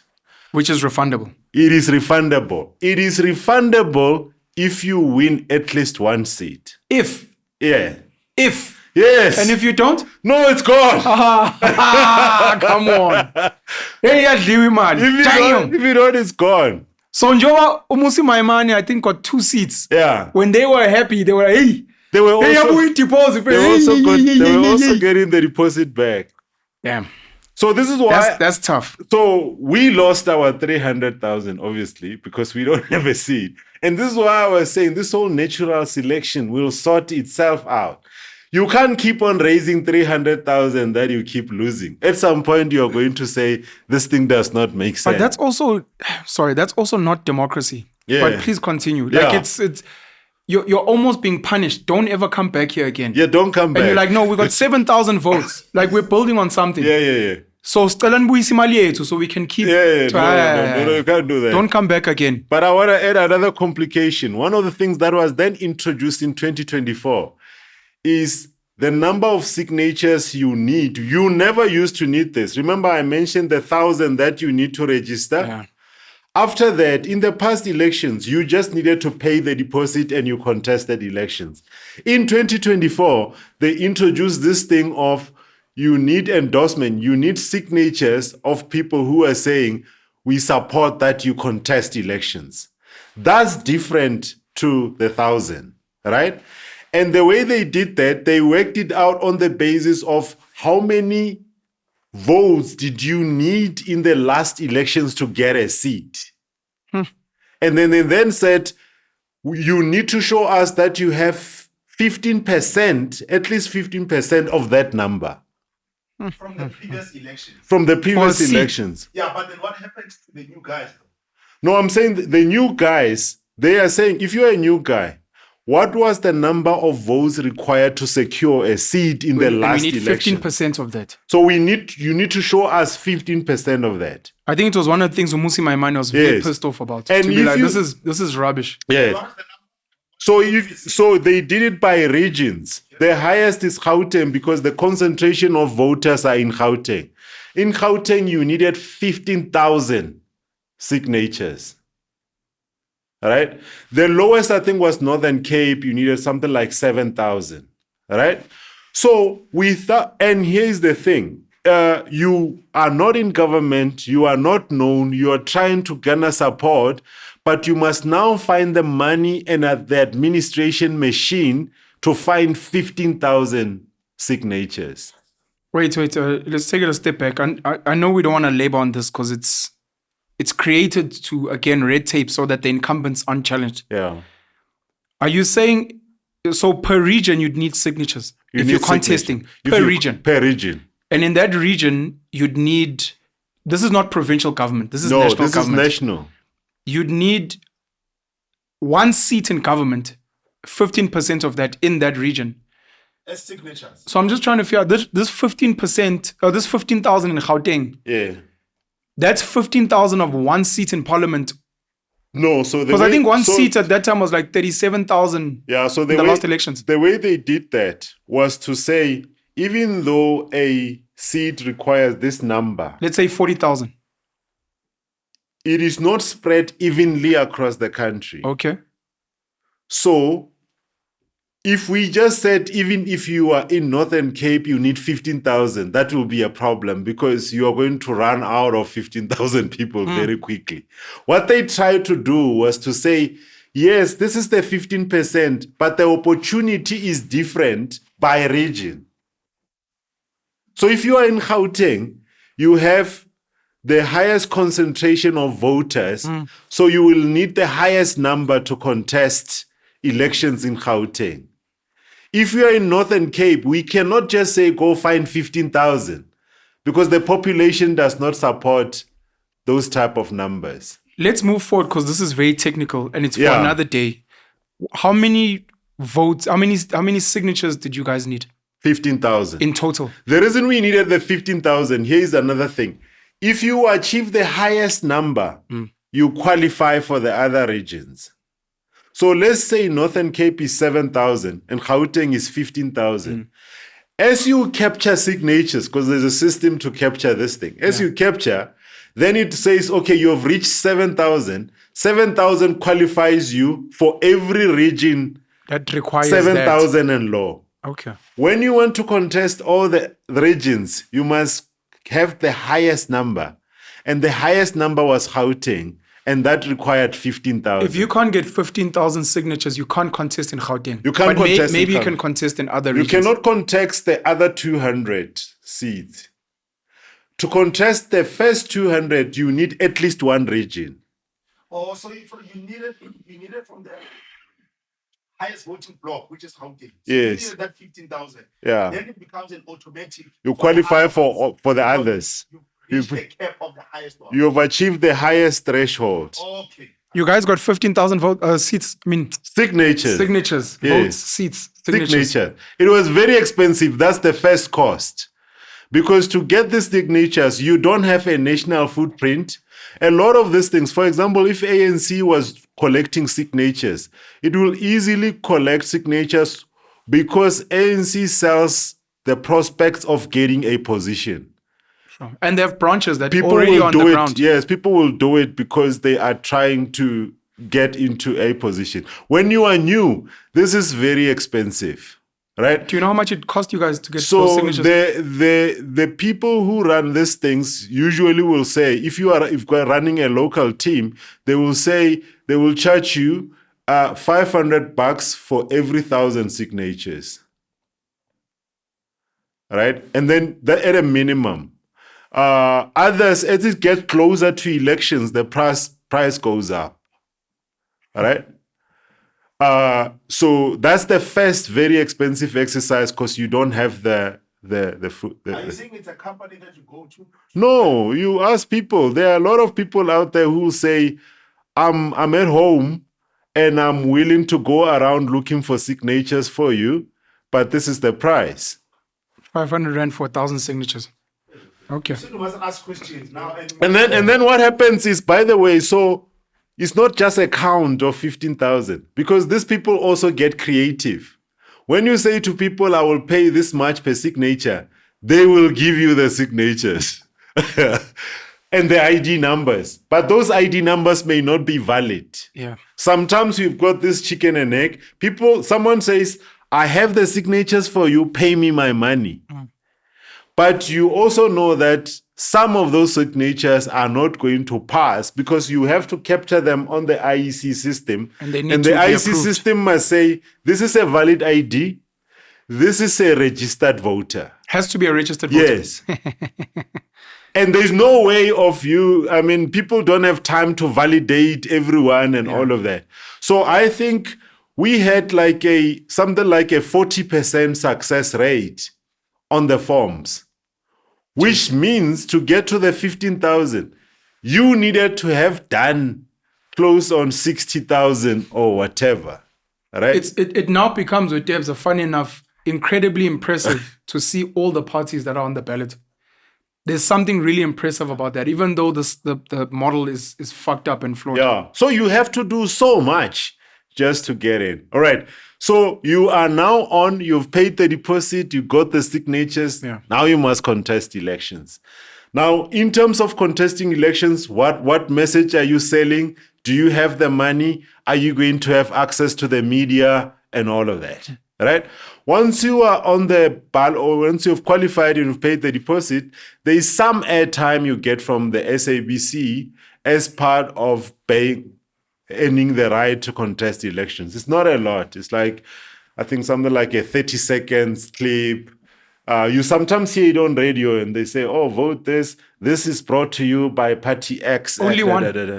No, give you slots. A couple? A couple. But I don't think it adds to more than 10 minutes in total, right? I wanted to ask, sorry to take you back. Do you know the numbers for the deposits for provincial? It's 45,000. Local, we can discuss another day. 45,000. Yeah, you need 45,000.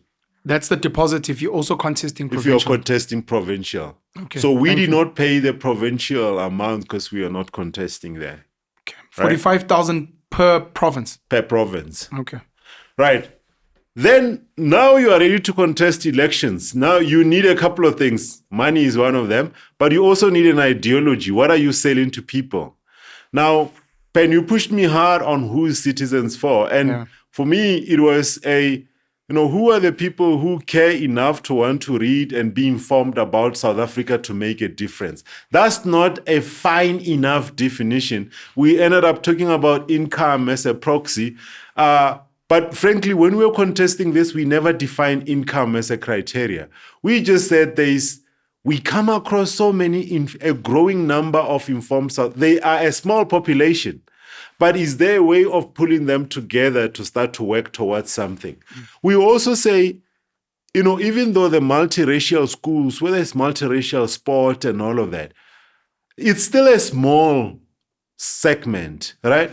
But I actually really think that these kids that are studying together, playing together, dating across race, are going to be very difficult to convince them about a case for racism. I'm not saying they are going to be perfect kids, but I think it's very hard after you've grown up with the person, camped with them, slept in the same bed with them, played sport with them, dated, sisters, whatever. I think there is going to be a new tribe, a new cross-race, racial, non-racial. I think that cosmopolitan, that is going to emerge. Today it is small. And we think that tribe is going to need someone to speak for it or organize around it.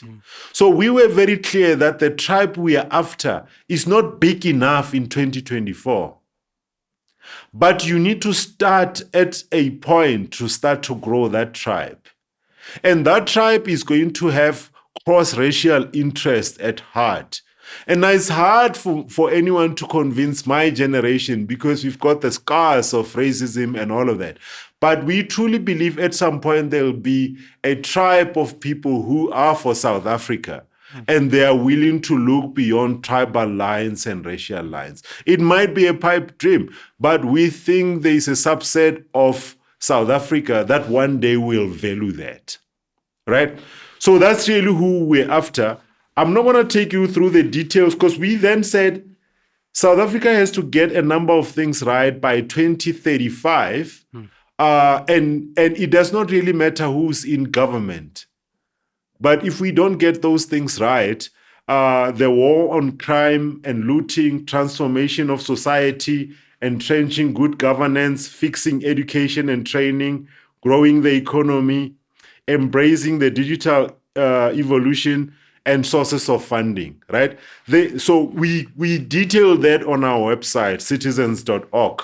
For example, some of the things like we put under war on crime, like for example, we need to harsher penalties for employing illegal immigrants. This is now your manifesto. These are some of the things that are in our manifesto, right?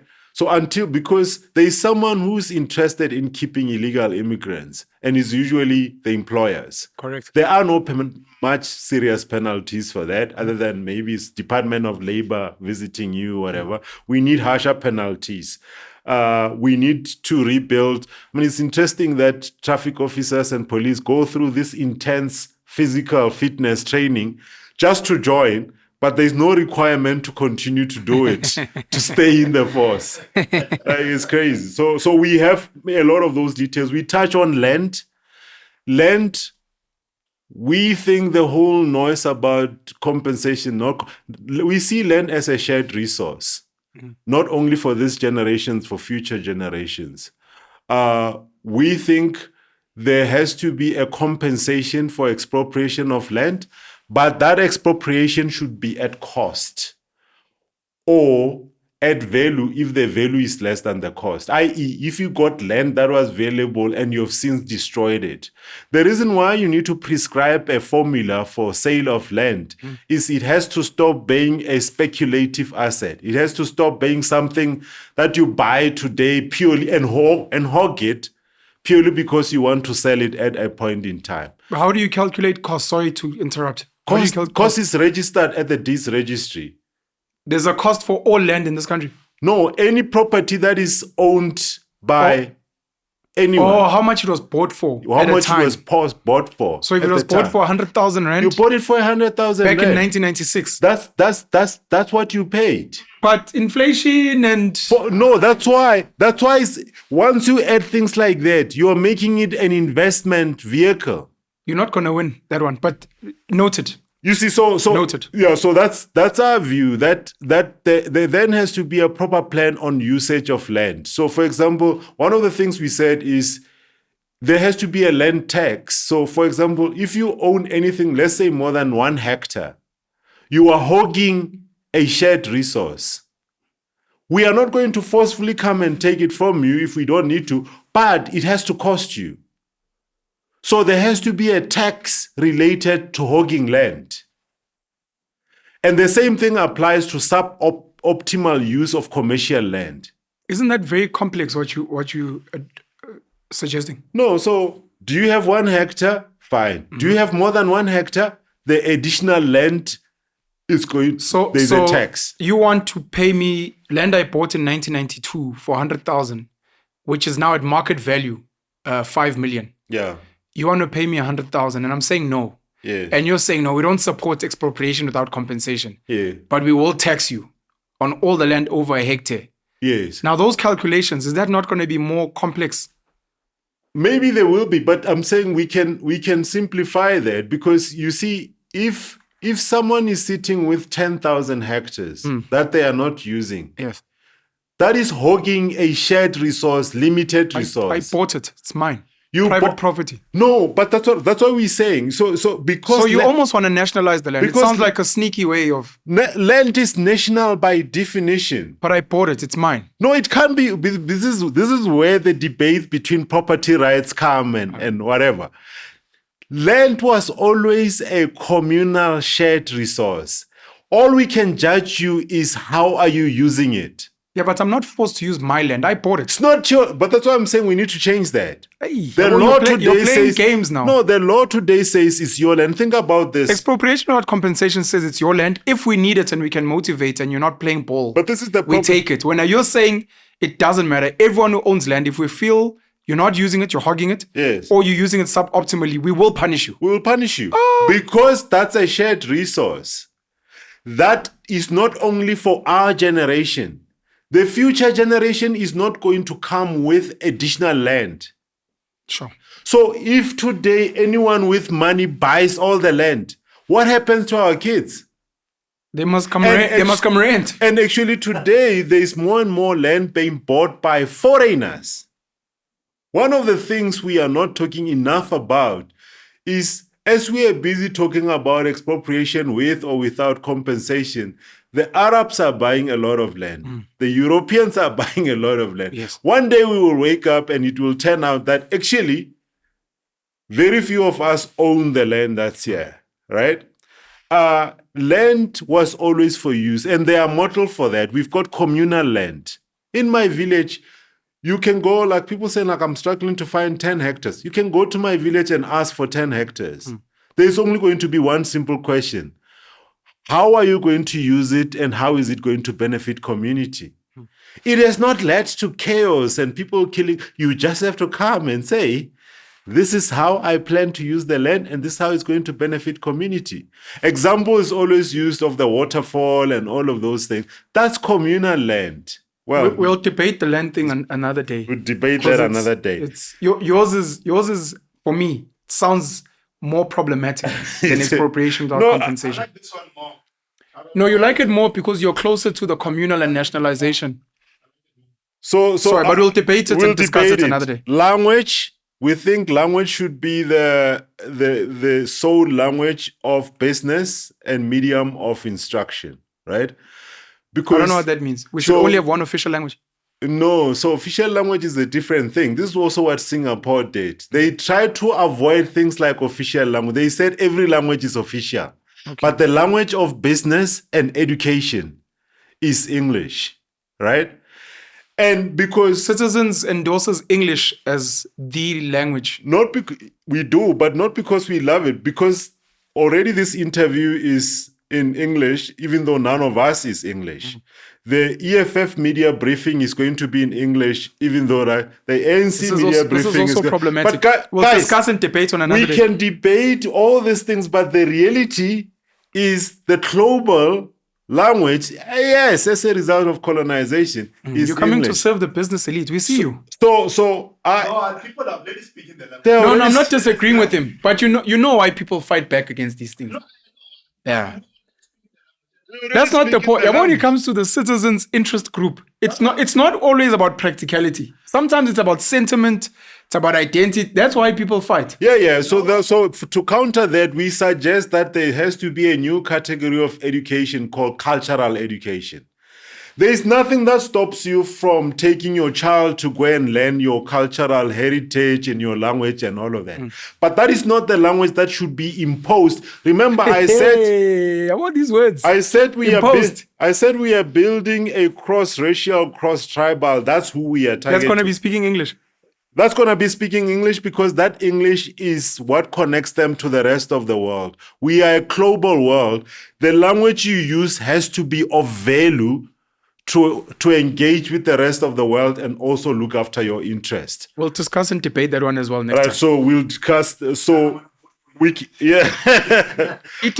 registered. So you have to donate money to citizens. Maybe we might go back. Diversity in workplace, very important. Now, people argue against quotas and all of that. Unfortunately, for as long as they are gatekeepers, quotas may be the only option we have. I agree. Because people have not been willing to willingly change. And again, it's not because they are bad people. There is no history of people who willingly forgo privilege. Doesn't matter who it is. It doesn't really matter. Yeah. And for me, people are like, no, but what about people who are not ready? There are so many competent black people, right?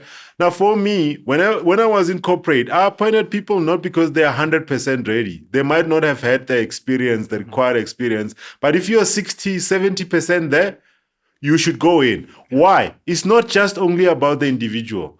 Where I grew up, we all wanted to be police, teachers, soldier, whatever. Why? Because that's who we saw. There is something about seeing a black astronaut or black scientist that is beyond that individual. It's called representation. It's representation. Yeah. You need to look up inside the organization and see someone like you. Yeah. Because that is not important just for that person. It's important for all the other people that...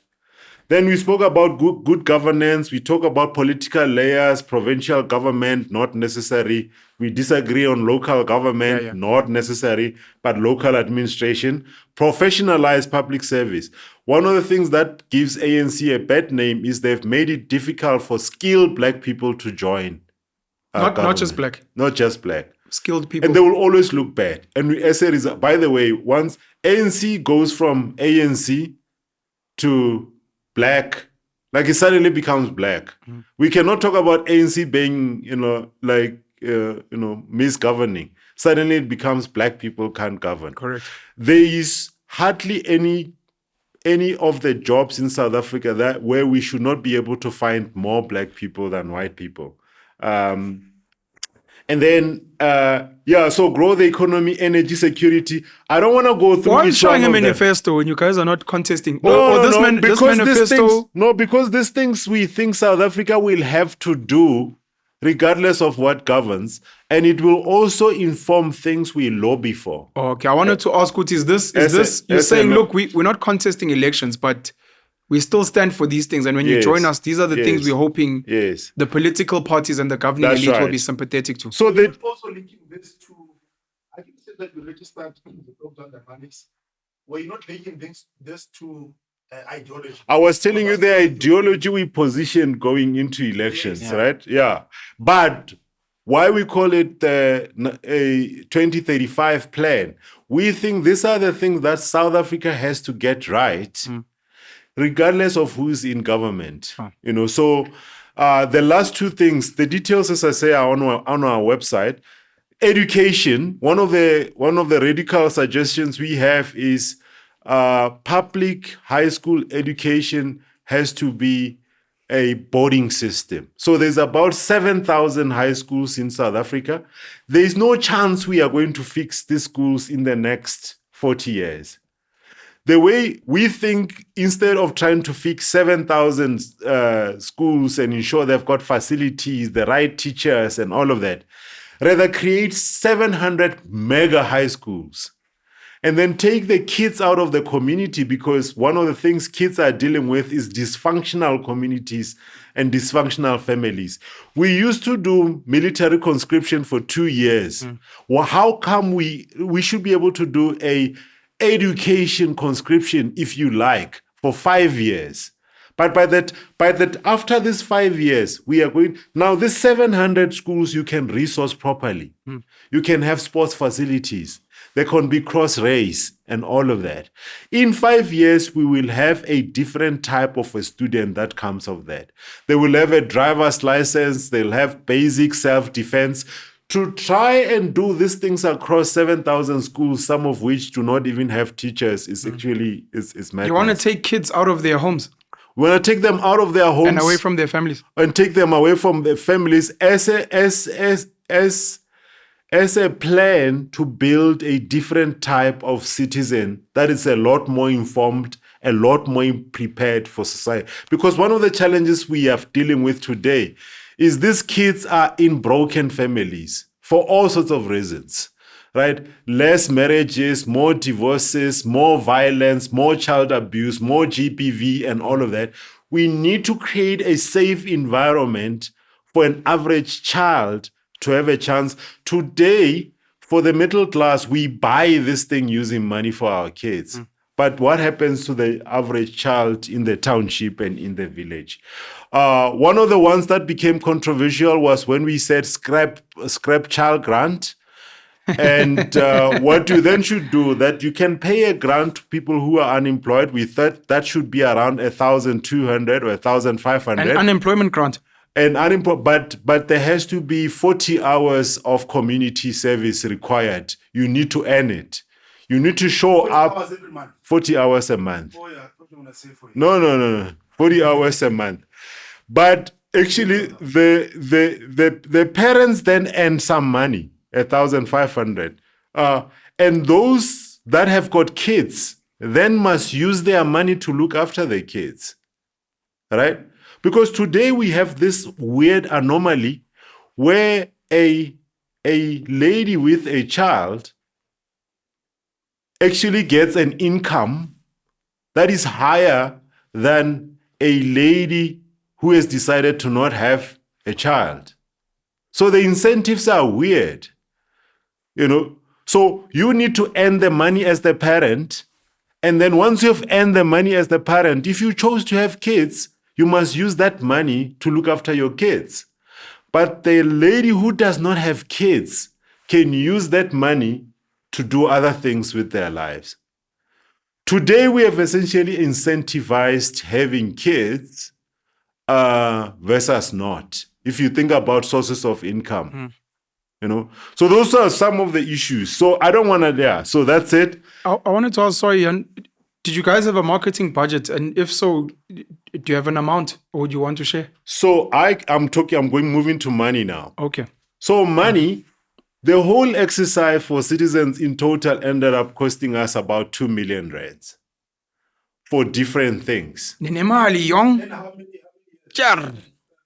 So the 2 million, again, because South Africans don't donate to causes, that essentially came largely from friends, family, and all of that. In fact, over time, we have raised some of the money and largely also personally, and I've refunded some of the people who believed in the story, right? Because we really have to appeal. We had to appeal to family and friends for that. The marketing campaign cost us about 300,000. And that's a story for another day. There were more billboards that were available because the ANC did not hawk as many billboards as it usually does. So would that be a sign? Anyways, that's not important. Okay. Yeah. People can speculate from that. So money is very important, and by our estimates, if you wanted to contest elections in South Africa and you aim for 5% of the seats, the reason why 5%, 5% of 400 seats, I think is 20 seats. 20 seats gives you a good coverage to be in a number of communities and have your voice heard and all of that.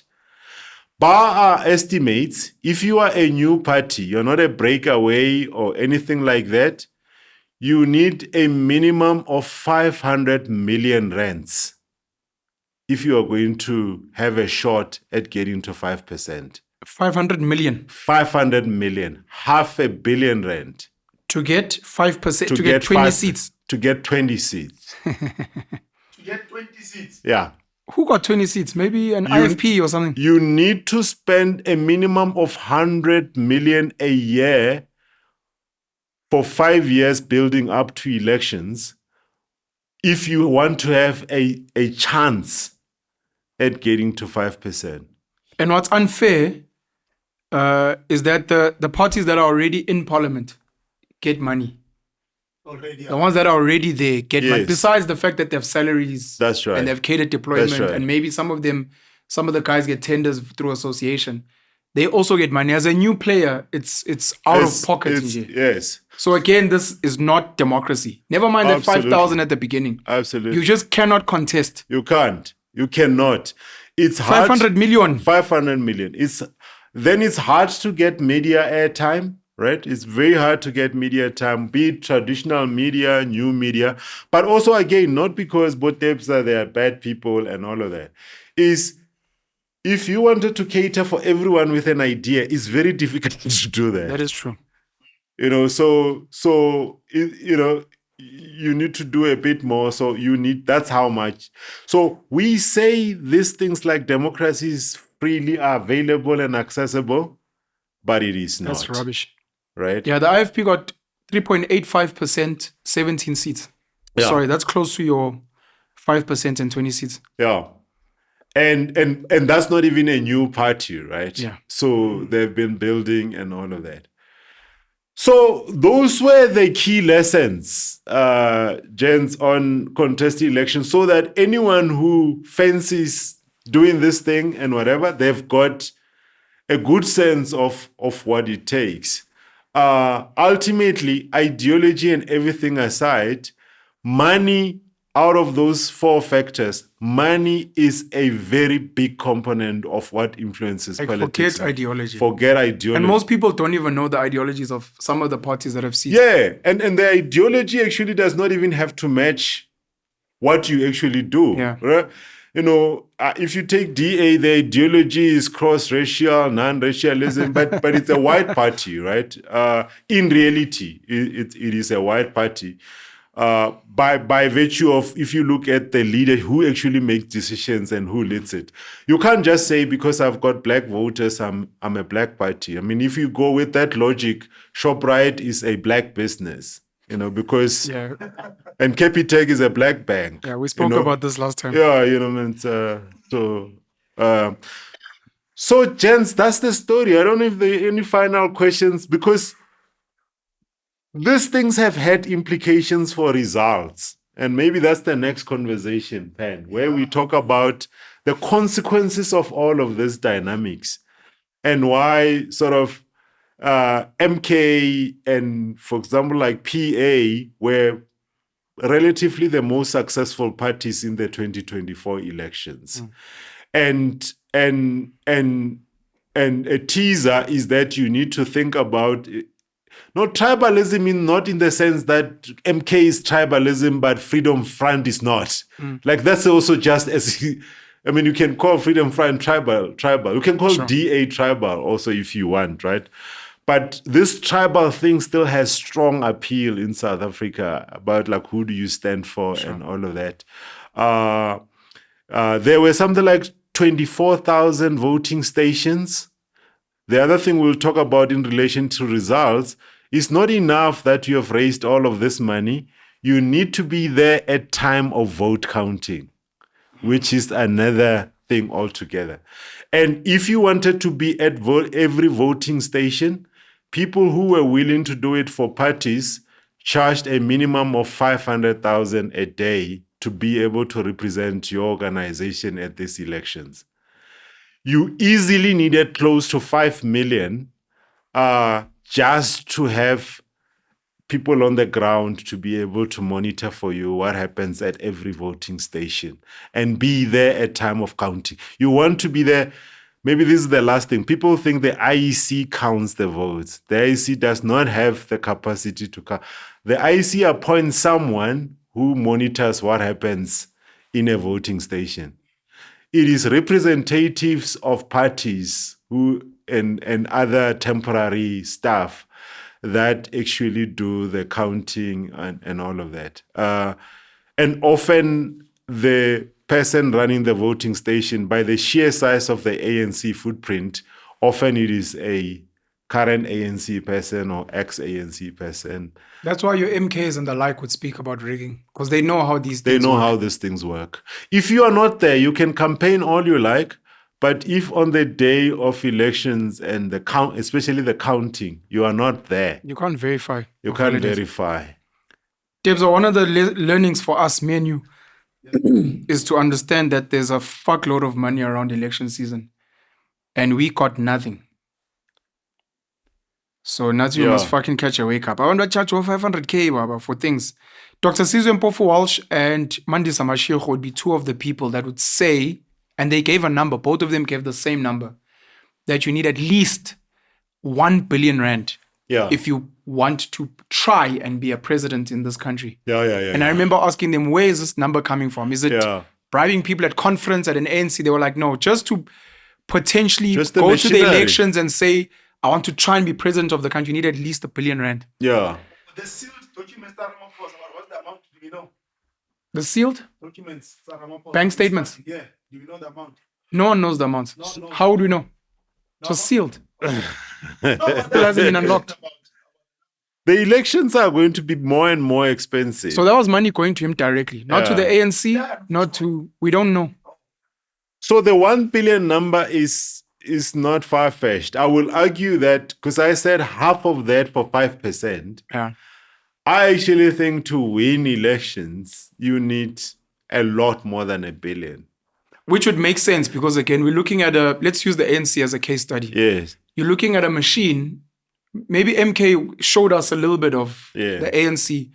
You're looking at a machine where there are so many members of parliament, so many political deployees at provincial, at local level, so many people that are working in government departments, so many tenderpreneurs, so many people that can take out-of-pocket money for T-shirts, transport, what. And outside of money that's been donated or funded to the party, outside of investment houses like Chancellor House or the PPF, there's money out of pocket that's not accounted for, that has been used for posters, for mobilization, for transport, which even if the ANC said we spent 2 billion, there's maybe another 2 billion that was spent from people out of pocket to uktengi kipa and to feed people and to transport. And that money comes from someone. Here's why I want to close on this money thing. And whoever provides the money, they are not in the charity space. We like your ideology. We like what you stand for. Therefore, we must talk about the consequences of all of this in our next conversation.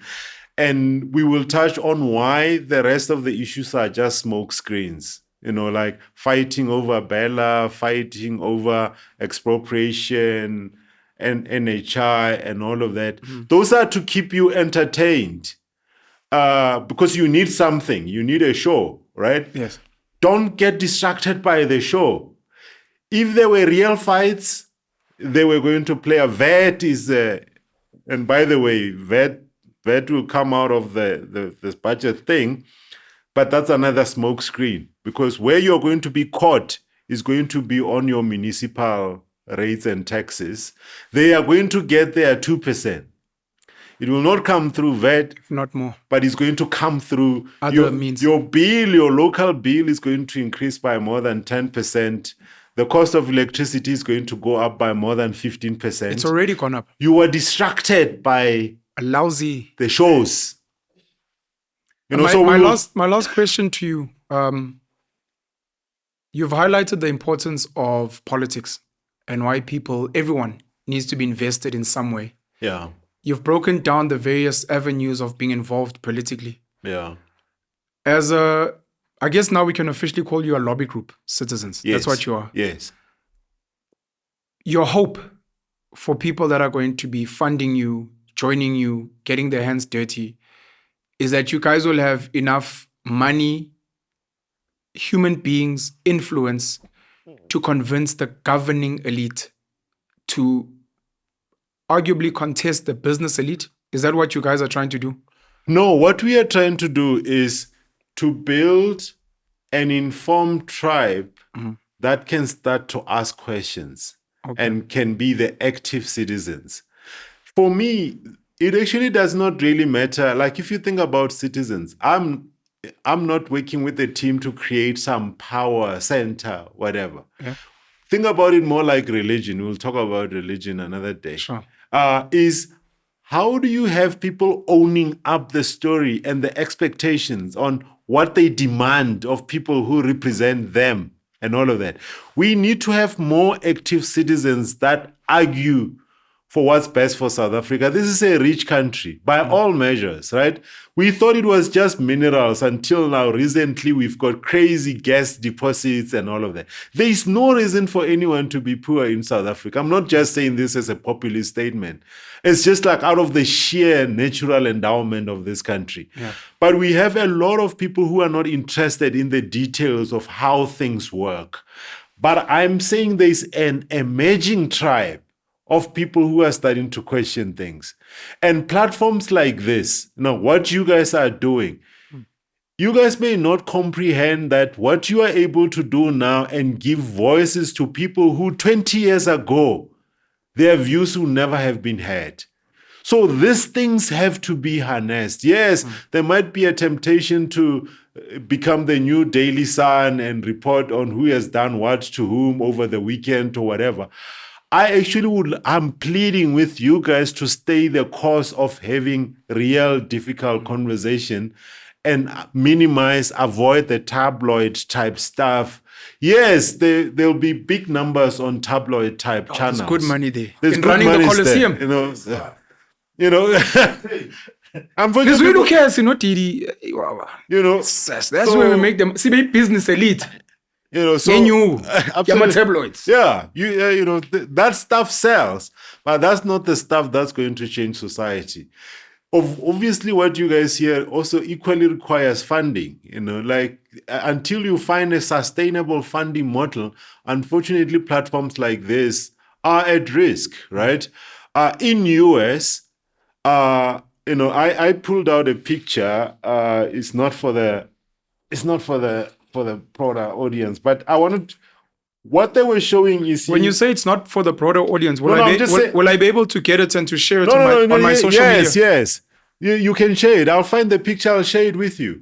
Oh, ngabona the names of my boys. So what? These are the guys who are competing with Tinage. Please send this. No, it's for me. It's for me. He won't see it because because what is happening? So you see the pen. You see this is brilliant. The red was like Joe Rogan, all of this. These are now the business elite has figured out that these platforms like yours are the new media. You are the opinion shapers, but they can't let that happen on its own. So they are now investing in the platform. So that picture is in color. You are seeing the liberal and the conservative. So you see people like... It has colors. Yeah, it has colors. Which so the dark ones are center. the red. So all the dark ones are the more conservative, aligned, type platform. Let me try and explain what I'm seeing here for the audience. So this is... Insert that. Sorry? I want to insert that. So I mustn't explain. No, explain it. I want to others. Oh, my voice. We'll see the Then I don't need to give a voice then. No, people don't get it either way. Don't explain. So it's a picture of bubbles of different alternative media platforms with the people that run them. The biggest bubble here is Joe Rogan at 39.9 million. I don't know if that's subscribers or If you're viewers or whatever. colorblind, You've got Ben Shapiro at 25 million. You've got Theo Vaughn at 22 million. You've got Jordan Peterson at 23 million. You've got Candace Owens at 15 million. You've got people like Lex Friedman, The Breakfast Club, Phil McGraw, Piers Morgan, Patrick Bet-David, Trevor Noah, Tucker Carlson, Russell Brand, Charlie Kirk. And then it's red and blue. So then you'll choose, I guess, conservative, liberal. yeah. Hopefully when we get this thing. And I guess in the South African context, we'd use ourselves, Sizwe Mpofu Walsh, The Dissection by Mighty Jamie, State of the Nation. Who else is there? Citizen Concerned. We used to have The Morning Shot. There are so many more that are coming up. And sadly, a lot of them are being hijacked by sort of the same people, which is something I picked up very, very quickly. Yeah. And obviously, if you go against, then immediately you're called an MK or EFF. And it's like, we can see what you guys are doing, but it's because you guys understand this game so well. Yeah. Some of us who came here to just have chats are new to the game and we don't understand the power of what we're doing. But over time, we're going to be those. I think currently Sizwe Mpofu Walsh is leading, at least in terms of political discourse. But there is an underdog in terms of political discourse, like Podcast and Chill. They might have big numbers, but people might be like, oh, that's just a Coliseum. And you're like, yeah, but at that Coliseum, they also bring other people that are coming to influence certain things. And it's going to become interesting over time. But this is just political. I think we can use these platforms for something You can use, more different, more dynamic than politics. And if, let's say, Abo McChee could mobilize the chillers, use things like the chillers market to fundraise, it almost doesn't matter what's happening. You've got the money, maybe you've got an ideology, then you start funding like the Oppenheimers. You know, maybe not an IFP, Bossa, Rise, but certain organizations that are doing certain work. Yeah. But also remember that tabloids are also useful because they keep people distracted, right? If we can keep you entertained on who has done what to whom and whatever, right? Then there's less people questioning what is actually going on. I do think ignorance is a multi-billion-dollar industry. Big industry. I will put money to distract people from actually being involved in what's going on. Ignorance is a massive multi-billion-dollar industry.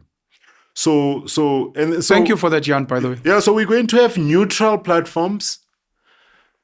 If you guys, you guys are not going to make money because you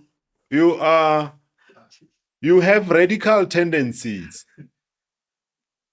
Are you hearing this? No, I'm just telling you how. No, it's okay. No, what I heard from him, I just didn't want to say it. So he said we need money. We agreed that we need the Coliseum. So we'll have a Coliseum that funds what you we're need doing. something. But so we'll have like OnlyFans, Andrew Tate. Yes. We'll have Gossip, Tyler Perry.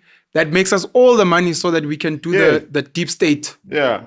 I mean, he asked me last time if he's captured, and I wanted to be kind to him because I think Rob was trying to capture him. No. And he's not the only one. And to what you're saying about morality, there are black people that have also tried. Absolutely. It's just interest groups. Because it's interest groups. Yeah. They are seeing these platforms. They know this is what's going to shape what happens in society. And they're saying if we can get to them early, But then Penn someday comes and says, no, these people are crazy. Kunyuka bemphethe ngifunde kumsholozi baba. Ngithi sengene oranje ngiphinde ngene la kumalema. Bavele babe confused. Then the pest closes very quickly. Kofika amanye amaphesa ase-Russia nase-China. Khulekani. But I want us to talk next time, really, guys, about the consequences of all of this. Why MK? Why this? And I hate it when people say, no, like South Africans chose coalition, and South Africans did not choose coalition. South Africans did not give any party. Coalition is an arrangement that people have come to.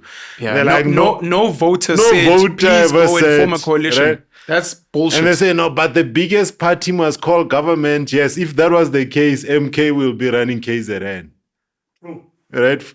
You understand that MK got 45%, then next big party is not even 20%. It's insane. It's ridiculous. And we accept these things. They are normal and all of that. But anyway, thanks, gents. Thank you.